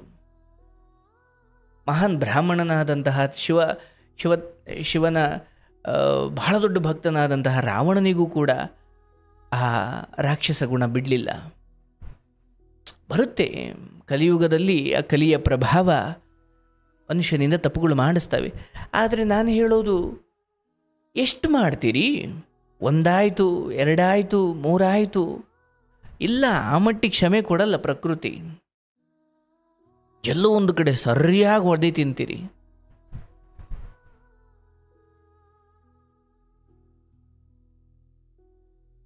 ಹಾಗಾಗಿ ಒಟ್ಟು ಆಕಸ್ಮಿಕ ಸಾವು ನಿಶ್ಚಿತ ಅನ್ನೋ ಹಾಗೆ ಆಕಸ್ಮಿಕವಾಗಿ ಯಾವುದೋ ಪುಣ್ಯ ಫಲದಿಂದ ಸಿಕ್ಕಿರುವ ಈ ಮನುಷ್ಯ ಜನ್ಮವನ್ನು ತಪ್ಪಾಗ್ತವೆ, ತಿದ್ದುಕೊಂಡು ಬದುಕಿ ಈ ಪವಿತ್ರವಾದ ಜನ್ಮವನ್ನು ಯಾರನ್ನೋ ನೋಯಿಸಿ ದುಃಖ ಕೊಟ್ಟು ಅದರಲ್ಲೇ ಇನ್ನೊಬ್ಬರಿಗೆ ನೋವು ಕೊಟ್ಟು ನಮ್ಮ ಜೀವನ ನಾವು ನಷ್ಟ ಮಾಡಿಕೊಳ್ಬಾರ್ದು.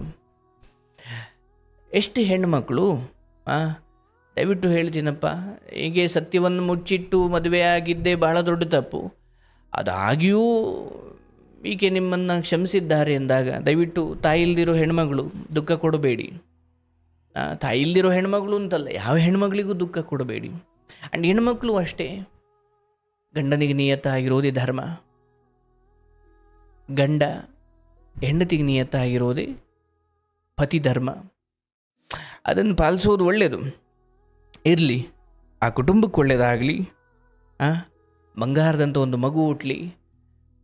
ಅವ್ವ ನಿನಗೆ ಒಳ್ಳೆಯದಾಗುತ್ತೆ, ಧೈರ್ಯವಾಗಿರವ, ಶುಭವಾಗಲಿ.